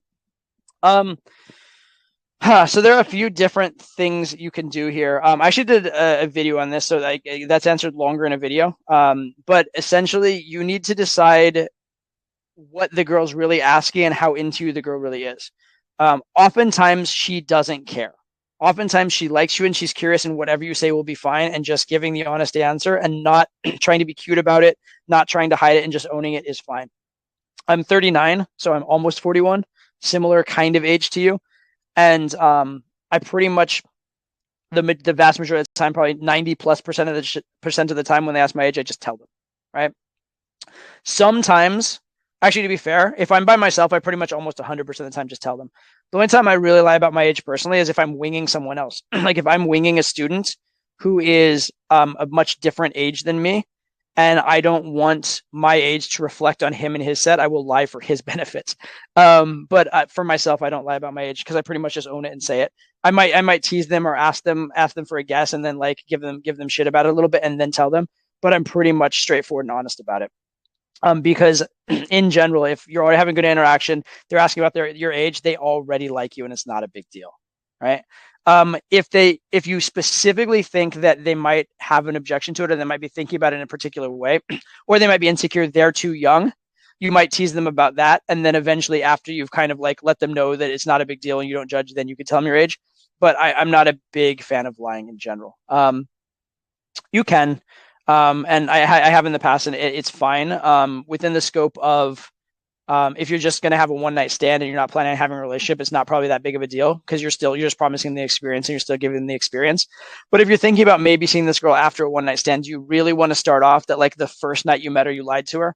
I just don't want that distrust underlying or underpinning the whole relationship. So I like to just be honest up front in any kind of case where I think there's a chance I might be seeing the girl again after just the one night. Let's see. The eternal question in game, this one. Girl agrees for the date, seems invested, but flakes on it later. What do you think might have gone wrong? Any of a million things. Like any of a million things. Her ex got back with her. Her grandmother died. She moved out of town. She got a project at work. She Googled you and found something she didn't like. I mean, there's a million things here. Or you set the date too far in advance. You didn't follow up properly in between the date. Or you seem needy once you were confirming the date. There's so many different things. That's like the most common scenario in all of game, and there's probably 1,000 different ways I could go. All right, guys, just a reminder: 10 minutes left to get that special offer for the coaching call with the mentoring program. So definitely you're gonna want to check that out. And again, 10 minutes left. Get on it right away. Don't be late. Don't miss it. Do looks matter? Yes, but so do 100 other variables, and many of them matter more than looks. Let's see. How to escalate or pull when she's with her sister, friend, or travel partner. So first of all, if you're with two girls, you usually are going to have to account for or accommodate the second girl throughout the interaction, whether by engaging both of them and then just outlasting, or by getting the friend to like you so much she gives you permission, or by having a wingman or finding a wingman for the friend. And you can find a wing in the club, right? You can find some cool group of people or some cool guy or whatever, and have them talk to the friend. There are solutions like that. There's also like creative good solutions if you want. So if you have a wingman and your wingman's not out with you, and hopefully if the friend's cute, this helps. But if you have a good wingman who will take one for the team, that's cool too. Invite them to somewhere where your wingman will meet you. Like instead of pulling them to your place, pull them to your wingman's place and walk in and say, oh, hey, he's my friend. He's in the area, etc. And then your friend can talk to the other girl, and then you can go, he can pull to his bedroom if they like each other and you're isolated in the living room. You can take your girl up to you can get some isolation once they decide they like each other, once you find a wingman for your other girl. But there's a lot of creative solutions. Don't give up. Don't think, oh, I'm by myself with these two girls. There's no answer. No, you can have a wingman, find a wingman, let the night be your wingman, get the girl to like you so much that she gives permission for the friends, outlast them, just spend the night with them, and then eventually you're all hanging out together and the friend's tired and she trusts you. There's a whole lot of different solutions for that. But wingman is great. For a two set, a group of two, that's what wingmen were like invented for. That's what wingmen are meant for. Okay, this is an interesting question. I think it's a good. Should you time box coffee dates? How long should they go for? I'm not personally a big fan of doing dates with time limits because when I do a date, I want to sleep with the girl on the date. So I don't want a situation where I'm running up against the time limit and we can't, like, especially if it's going really well and we run into time limit. Now it de-escalates and I have to ask her on another date. It's just weird.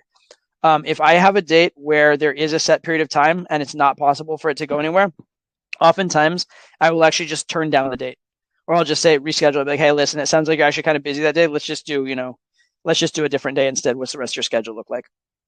And oftentimes they'll either suggest another day and actually show up and have real time for you, or oftentimes, surprisingly, they'll suddenly have time. They'll be like, you know what? Actually, yeah, I can cancel my other thing. Let's just hang out. Right? The fact that you're willing to turn down the date, the fact that you're willing to like have that respect and stand up for yourself, the fact that you're abundant enough, oftentimes they start to really like you. And sometimes, weirdly enough, the reason they're trying to shorten the date is because they're worried they'll sleep with you and they're trying not to. And then all of a sudden, like, oh shit, I'm going to lose him. And now they come and now they're going to sleep with you. So that can be really good as well. But I do not try and take dates with a time limit. And so I certainly would not be intentionally time limiting my dates if I can avoid it. Let's see here. All right, guys. 5 minutes left to get that special deal. Just reminding you, so do get on it. It's at toddvmentoring.com. Definitely check it out. The extra call with the coach, only available for the next 5 minutes.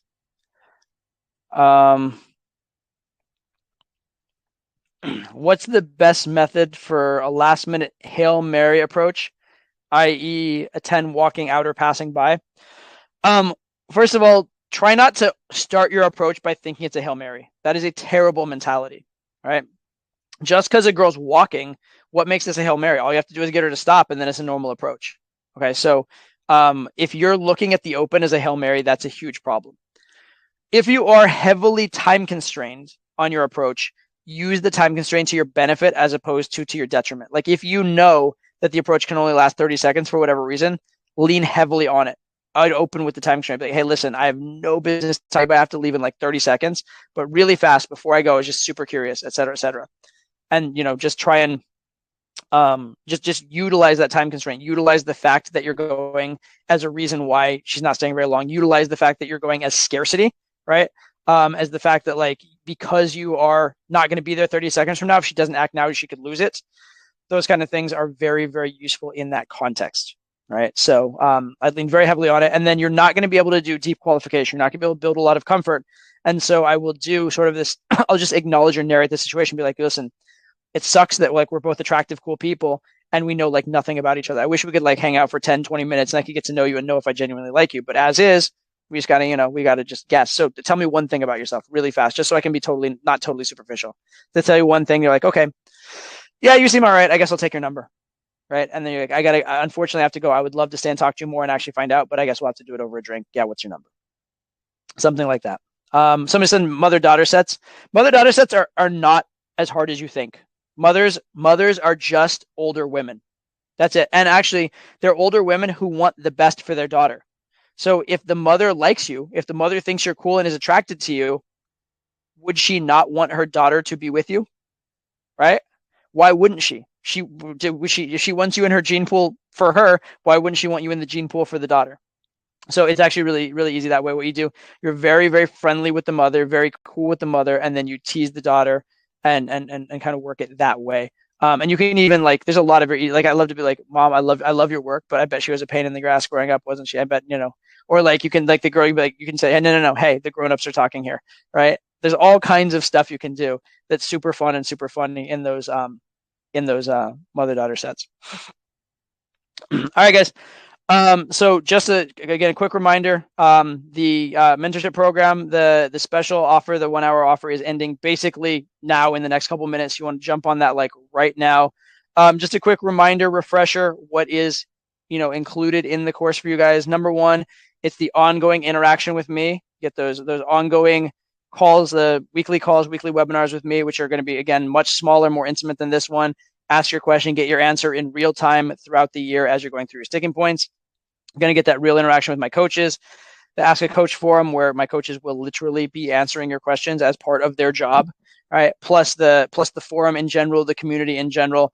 And don't forget the mini courses. That those are absolutely huge. I put a lot of time and effort into those.